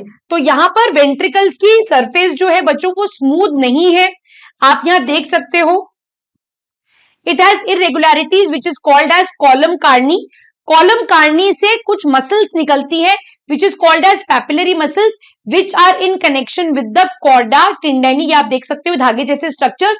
This is then responsible for the opening and closing of valves. तो अगर कॉर्डा टेंडेनी में प्रॉब्लम आ गई दैट मीन्स वाल्व की ओपनिंग और क्लोजिंग जो है वो डिफिकल्ट हो जाएगी. यहां तक बात क्लियर है?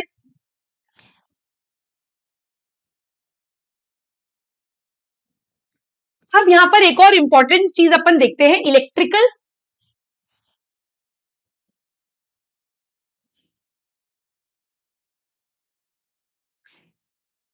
Electrical conductivity of the heart.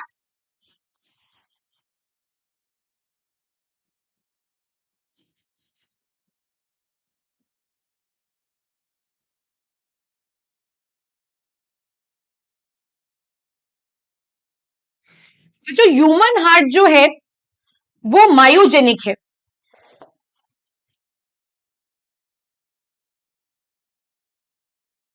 Human heart is myogenic. That means it is not directly dependent on our brain to generate impulse. तो beating of the heart जो है contraction and relaxation of the heart जो है वो cardiac muscles खुद regulate करती हैं और इस टाइप ऑफ हार्ट को क्या कहा जाता है बच्चों? मायोजेनिक हार्ट कहा जाता है. वो हार्ट जो कि नर्व से कंट्रोल्ड है, that heart is called as neurogenic heart. तो यहां पर बच्चों जो इंपल्स है वो जनरेट होती है ऐसे नोड से,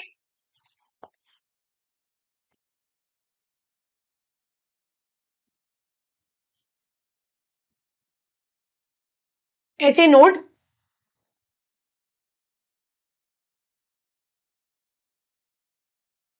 ऐसे नोड से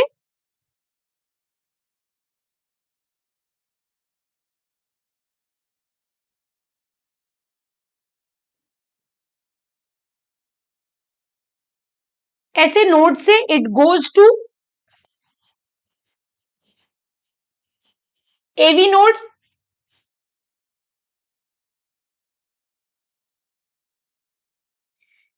एवी नोड से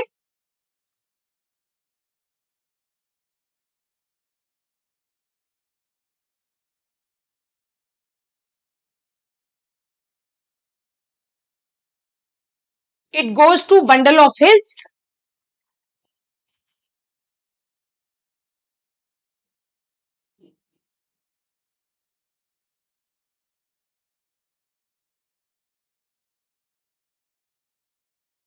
and then from the bundle of his it goes to Purkinje fibers.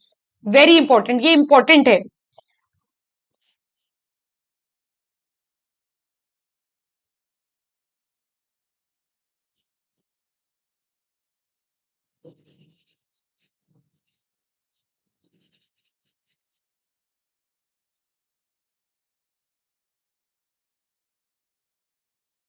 So this is the pathway of electrical conductivity of the heart.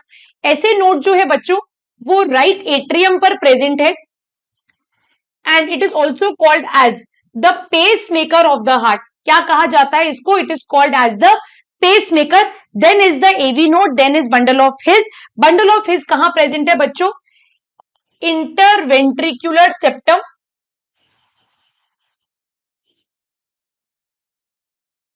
और परकिंजे फाइबर्स कहां प्रेजेंट है? Ventricular walls. So this is the electrical conductivity of the heart. यही यहां पर exactly आपको दे रखा है। So you can see SA node which is the pacemaker, then this is the pacemaker, you can see. इस pacemaker से it is going to AV node,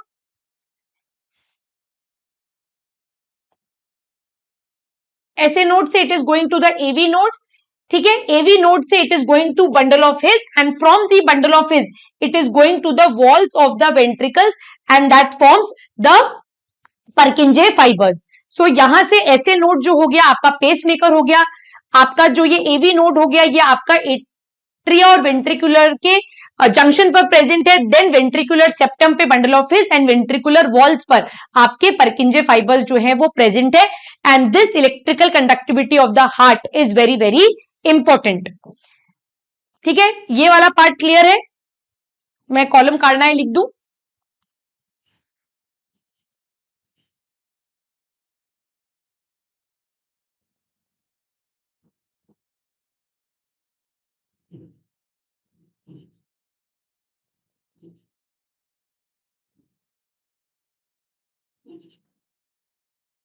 capillary muscle से chorda टेंडेनी attach to the,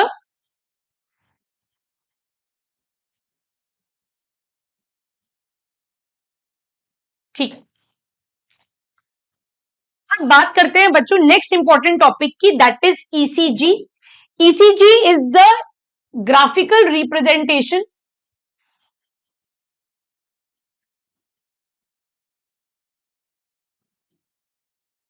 it is the graphical representation of the electrical activity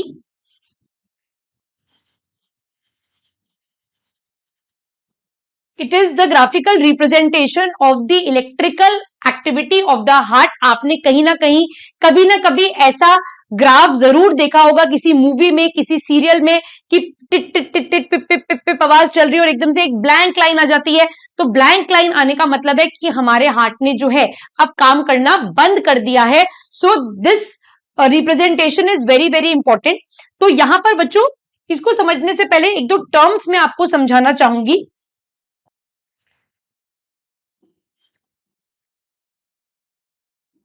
atrial depolarisation,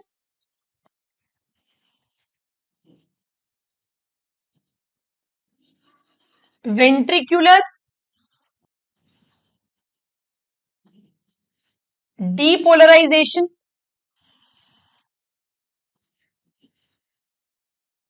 ventricular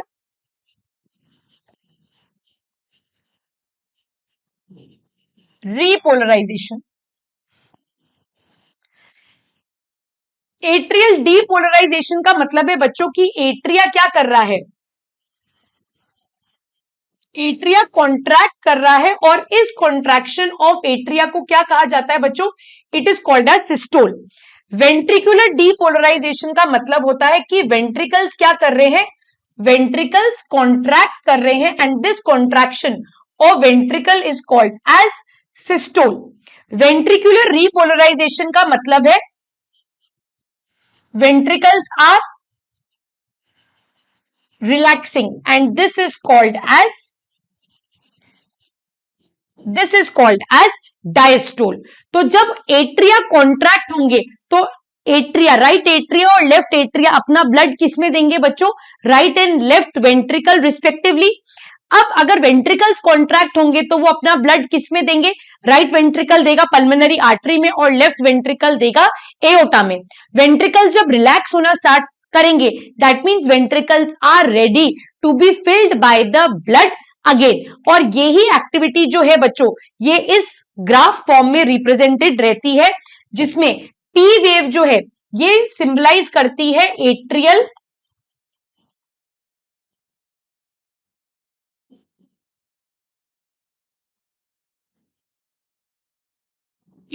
depolarisation.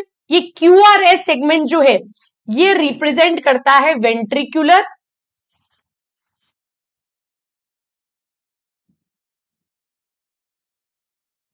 Depolarisation, और T जो है ये symbolize करता है बच्चों वेंट्रिकुलर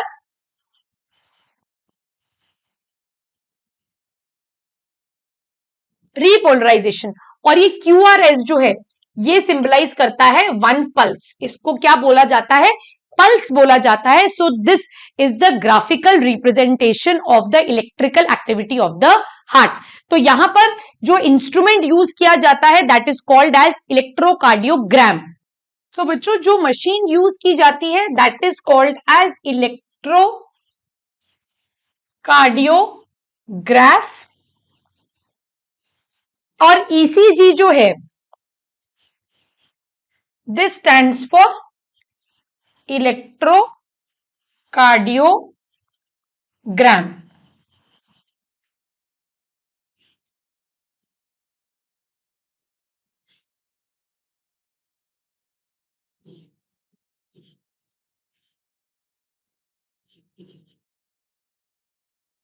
देखा होगा आपने पेशेंट्स के लीड्स लगाते हैं बच्चों चेस्ट पे, फिंगर पे, पैर की डिजिट्स पे, और फिर ग्राफिकल रिप्रेजेंटेशन को रिकॉर्ड यहां से किया जाता है। तो this is about ECG. Next topic जो बच्चों अपन बात करेंगे that is called as double circulation. So double circulation का मतलब क्या है,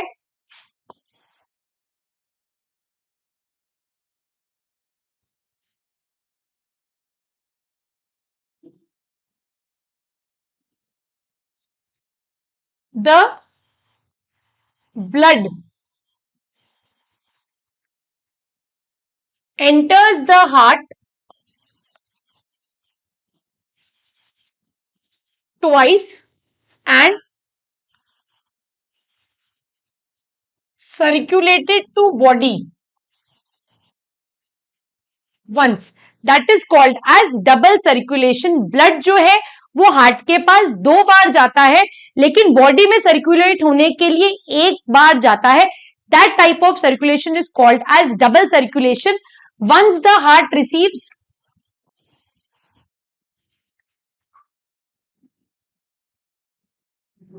once the heart receives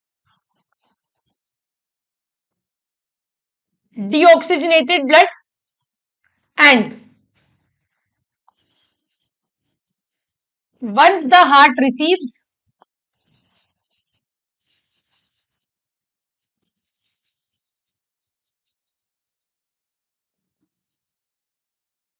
oxygenated blood, इसी को कहा जाता है बच्चों डबल सर्कुलेशन। समझो यहां पर देखो, ये बॉडी पार्ट से यहां से डीऑक्सीजनेटेड ब्लड गया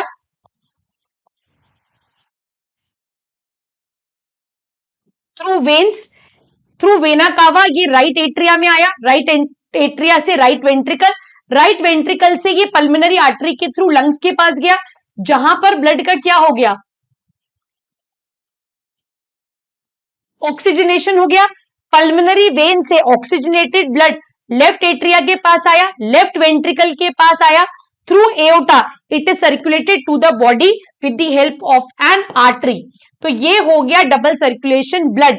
एक बार हार्ट के पास डीऑक्सीजनेटेड आया और सेकेंड टाइम ऑक्सीजनेटेड आया, that is the meaning of double circulation. इसको अपन ड्रॉ करके भी एक्सप्लेन कर सकते हैं। देखो बच्चों, ये हो गए हमारे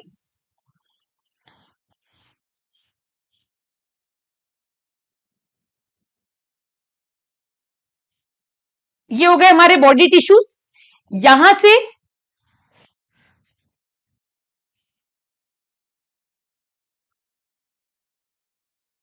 थ्रू वेन्स ब्लड पहुंच गया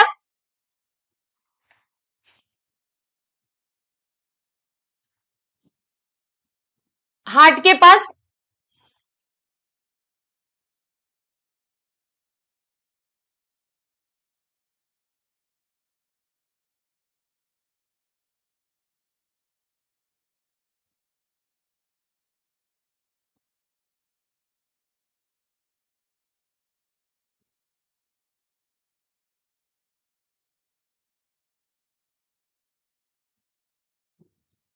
this deoxygenated blood from the heart is sent to the lungs। ये पहुंच गया लंग्स के पास,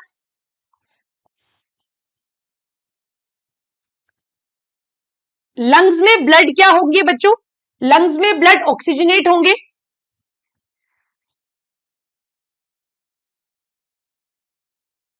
ब्लड का ऑक्सीजनेशन हो गया, ऑक्सीजनेटेड ब्लड आया हार्ट के पास, हार्ट से ये पहुंच गया थ्रू आर्टरीज हमारे बॉडी सेल्स के पास। So this type of circulation is called as बच्चों, इट इज कॉल्ड एज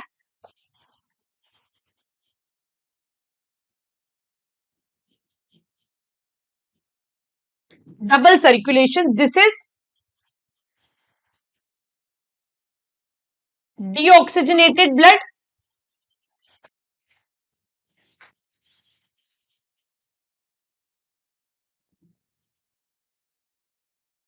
ठीक है।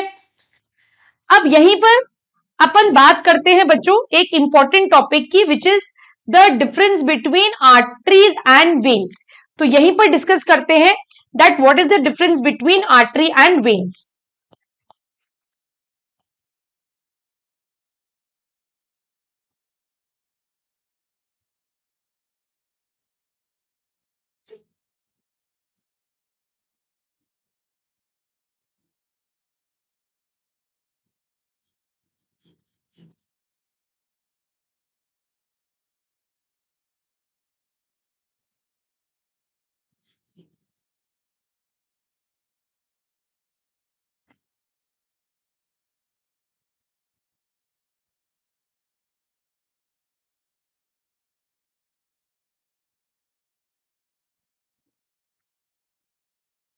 So artery is a blood vessel,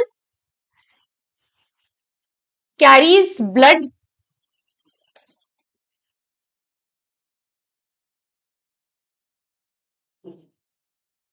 away from heart, carries blood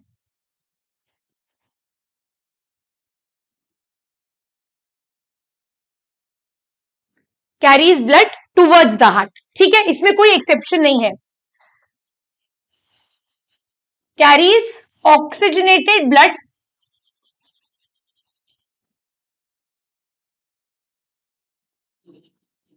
except pulmonary artery जो कि डीऑक्सीजनेटेड ब्लड कैरी करती है,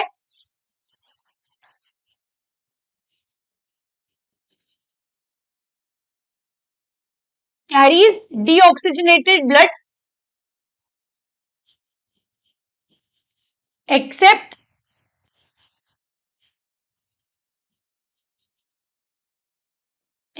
pulmonary vein जो कि oxygenated blood को कैरी करती है। अब आर्टरीज जो है थिक वॉल्ड है, डीप सीटेड है,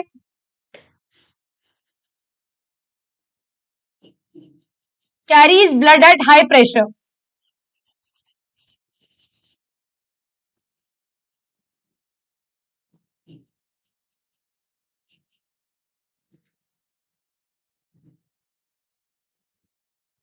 थिन वॉल्ड, सुपरफिशियल, ज्यादा डीप प्रेजेंट नहीं है, and carries blood at low pressure.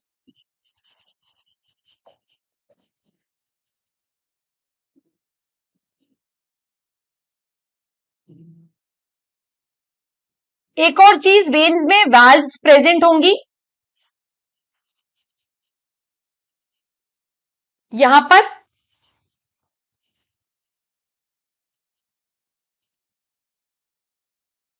valves are absent. So यहां पर डिफरेंस हो गया between artery and vein. Coming on to the next important topic बच्चों, which is called as cardiac cycle. So what is cardiac cycle? Sequence of events जो हमारे हार्ट के अंदर हो रहे हैं and time and again repeat हो रहे हैं, सो दो sequence of events are called as cardiac cycle.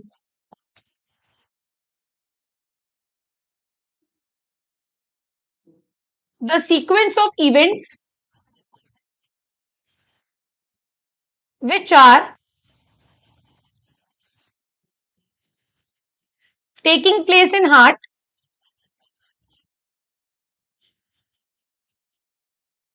rhythmically are called as cardiac cycle.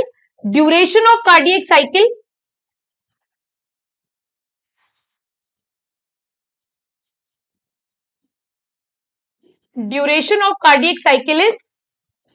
0.8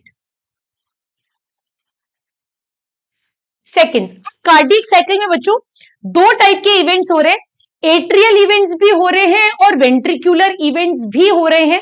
generally account में वेंट्रिकुलर इवेंट्स को लिया जाता है, एट्रियल इवेंट्स को इतना कंट्रीब्यूटिंग फैक्टर नहीं माना जाता क्योंकि it is the ventricles which is pumping the blood.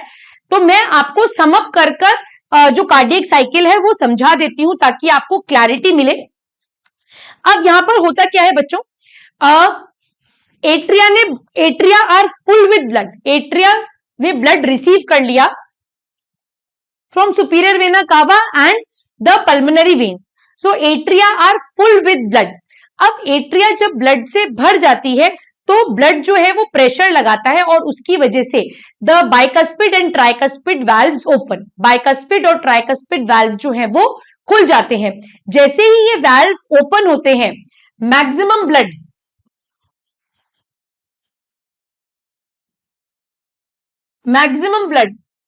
rushes from atria to respective ventricles. Blood जो है वो एट्रिया से वेंट्रिकल्स के अंदर रश कर जाता है, फिर एट्रिया कॉन्ट्रैक्ट कर अपना ब्लड जो है वो वेंट्रिकल्स के अंदर डालती है and this contraction of ventricles, contraction of atria is called as atrial systole।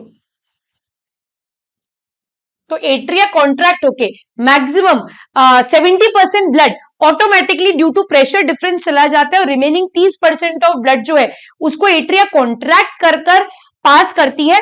So that contraction of atria is called as atrial systole. देखो यहां डायग्राम में भी यही दे रखा है,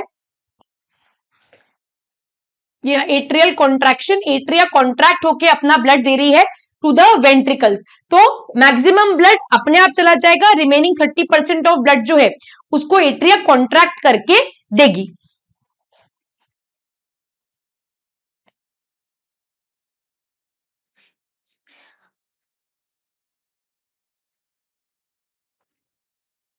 एट्रिया से जब ब्लड वेंट्रिकल्स में गया तो वेंट्रिकल्स ब्लड से भर गए। जैसे वेंट्रिकल्स ब्लड से भरने लगेंगे सो प्रेशर डिफरेंस होगा, वेंट्रिकल्स में प्रेशर बढ़ेगा, एट्रिया में प्रेशर घटेगा। So in order to prevent the backflow of the blood,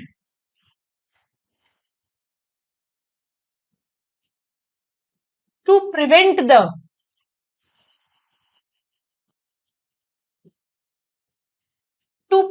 backflow of the blood, the tricuspid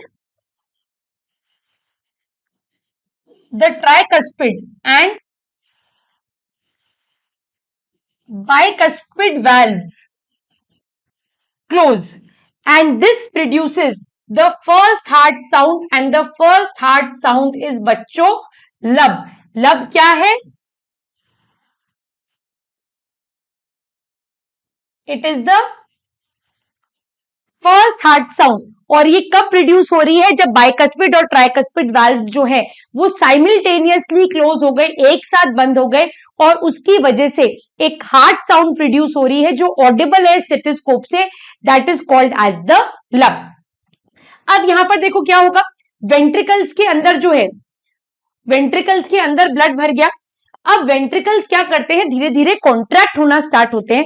तो जैसे वेंट्रिकल्स कॉन्ट्रैक्ट होना स्टार्ट होते हैं उनका प्रेशर बढ़ने लगता है। जैसे ही प्रेशर बढ़ने लगता है, this leads to the opening of the aortic semilunar valve and the pulmonary semilunar valves, और ब्लड जो है वो वेंट्रिकल से रिस्पेक्टिव ब्लड वेसल्स में जाता है। राइट वेंट्रिकल से ब्लड जाएगा पल्मोनरी आर्टरी में, और लेफ्ट वेंट्रिकल से ब्लड जो है वो जाएगा एओर्टा में। तो यहां से क्या होगा, ventricles will pass the blood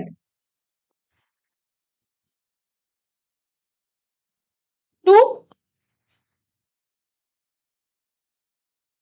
pulmonary artery and aorta। पहले ब्लड ऑटोमेटिकली चला जाएगा, उसके बाद वेंट्रिकल्स कॉन्ट्रैक्ट होके अपना ब्लड देंगे, so that is called as ventricular systole. ठीक है, वेंट्रिकल्स एक्चुअली सिस्टोल करना ओपनिंग ऑफ वाल्व से पहला ही स्टार्ट कर देते हैं। ठीक है, कॉन्ट्रैक्ट कर प्रेशर बढ़ा रहे हैं, that is called as ventricular systole, और ब्लड जो है वो अपने रिस्पेक्टिव ब्लड वेसल्स के अंदर एंटर कर जाएगा। जैसे जैसे वेंट्रिकल्स ब्लड से खाली होने लगेंगी तो प्रेशर फॉल होने लगेगा। जब प्रेशर फॉल होने लगेगा so there would be tendency कि ब्लड जो है वो वापस से वेंट्रिकल्स के अंदर आए। So to prevent the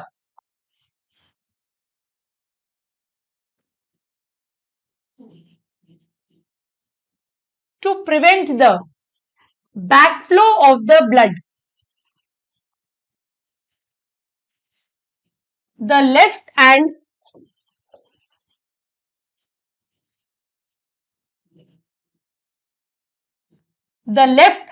right semilunar valves close, and this produces the second heart sound which is called as dub।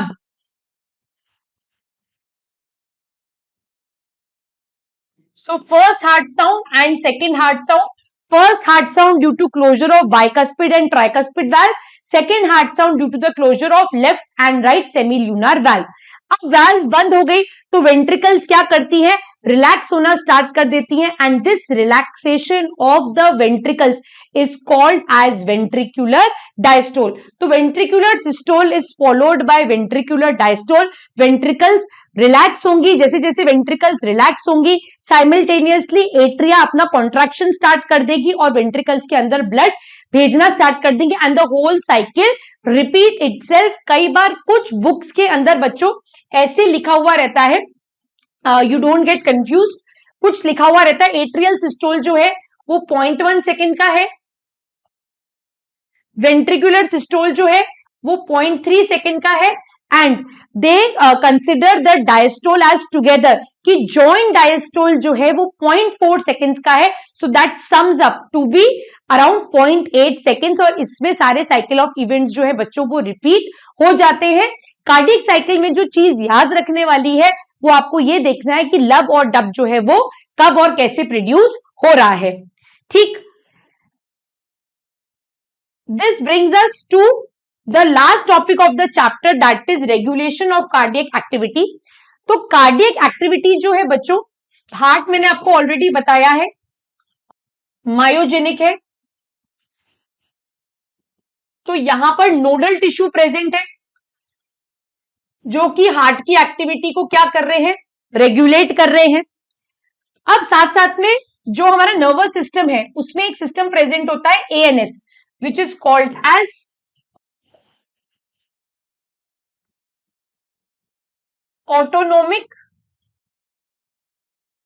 Autonomic nervous system. इस ऑटोनोमिक नर्वस सिस्टम में बच्चों जो सिंपैथेटिक है वो हमेशा हार्ट रेट को इंक्रीज करेगा, कार्डियक आउटपुट को इंक्रीज करेगा, वेयर एज जो पैरासिंपैथेटिक है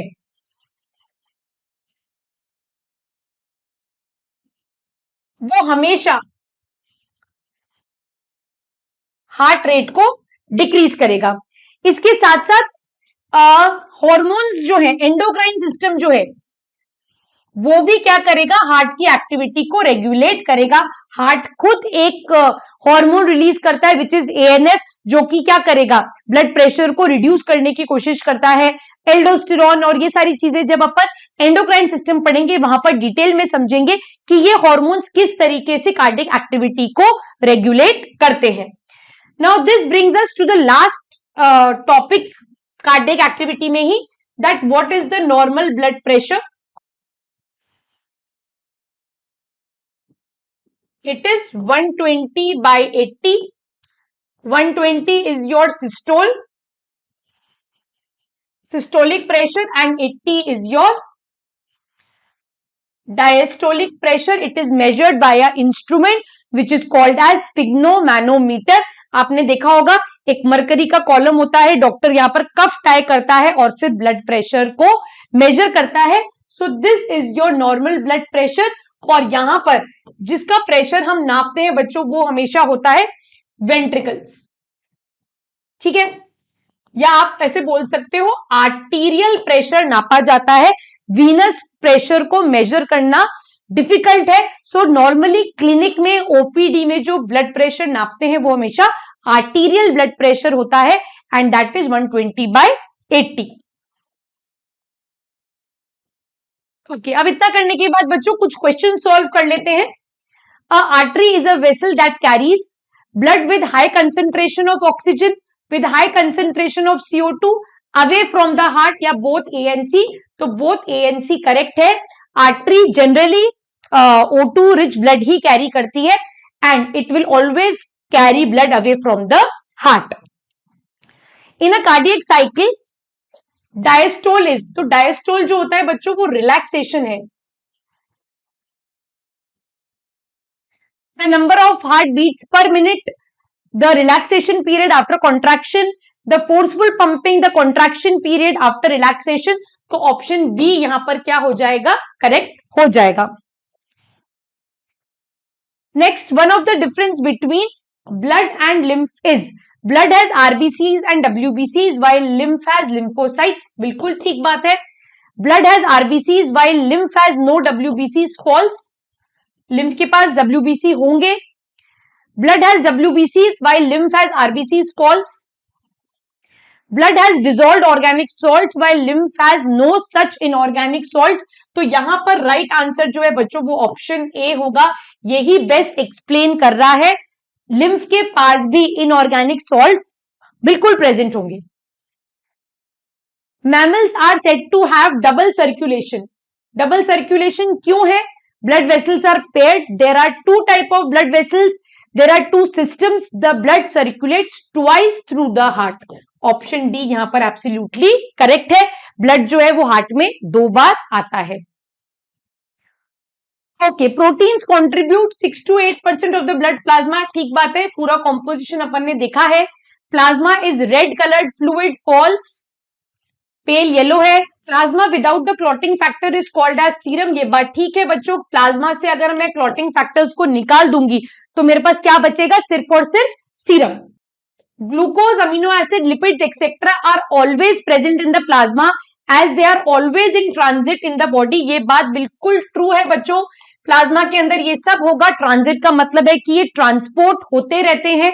out of the above statements true statements are 1, 3 and 4। तो ऑप्शन सी यहां पर मेरा राइट आंसर हो जाएगा। कुछ एनएससी जेएस के क्वेश्चन देखते हैं बच्चों। How many times would a red blood cell pass through the heart during one complete cycle? तो एक कंप्लीट साइकिल में आरबीसी जो है वो 2 बार जाएगा बच्चों, क्योंकि डबल सर्कुलेशन है। तो ऑप्शन बी यहां पर बिल्कुल करेक्ट हो जाएगा, बिकॉज ऑफ डबल सर्कुलेशन। एक बार वो जाएगा right side of the heart और एक बार वो जाएगा left side of the heart. 4 different human body fluid samples were subjected to quantification of hydrogen ion concentration. Milliliter equivalent per liter is the unit of measurement of hydrogen ion concentration. The results of the experiment are: sample A में 1.6 to the into 10 raised to the power 2 units. Sample B 4.5 into 10 raised to the power minus 5 units. Sample C 1 into 10 raised to the power minus 3 and sample D 3 into 10 raised to the power minus 2 unit. तो सबसे ज्यादा acidic बच्चों gastric HCl है, तो gastric HCl option A मुझे यहां पर right answer लग रहा है। इंट्रासेल्युलर फ्लूइड वीनस ब्लड, हाँ ऑप्शन ए यहां पर राइट आंसर होगा बच्चों। सबसे ज्यादा HCl जो है वो एसिडिक है, तो ऑप्शन ए यहां पर राइट आंसर हो जाएगा। Which of the following is not a function of mature RBC? Help in classifying blood group, yes ये function है। Helps in transport of gases, बिल्कुल ऑक्सीजन और CO2 का ट्रांसपोर्टेशन करता है, right function। Synthesis of immunoglobulin, this is the function of globulin, और इसमें WBC important role play करेगी, RBC का कोई काम नहीं है, तो ऑप्शन सी यहां पर राइट आंसर हो जाएगा। Helps in maintaining acid base balance in the body is right, so option C is absolutely correct. So बच्चों चैप्टर यहां पर खत्म होता है। So whatever learning objectives we mark before the beginning वो सारे फुलफिल हो गए, सारी चीजें अपन ने कंप्लीटली कवर यहां पर कर ली हैं बच्चों। तो आई होप आपको ये चैप्टर बहुत अच्छे से समझ में आया होगा। फिर भी अगर आपको कोई डाउट है बच्चों तो प्लीज कमेंट बॉक्स में मेंशन करिएगा, हम उसे जरूर एड्रेस करेंगे। अच्छे से पढ़ाई करिए, ऑल द बेस्ट।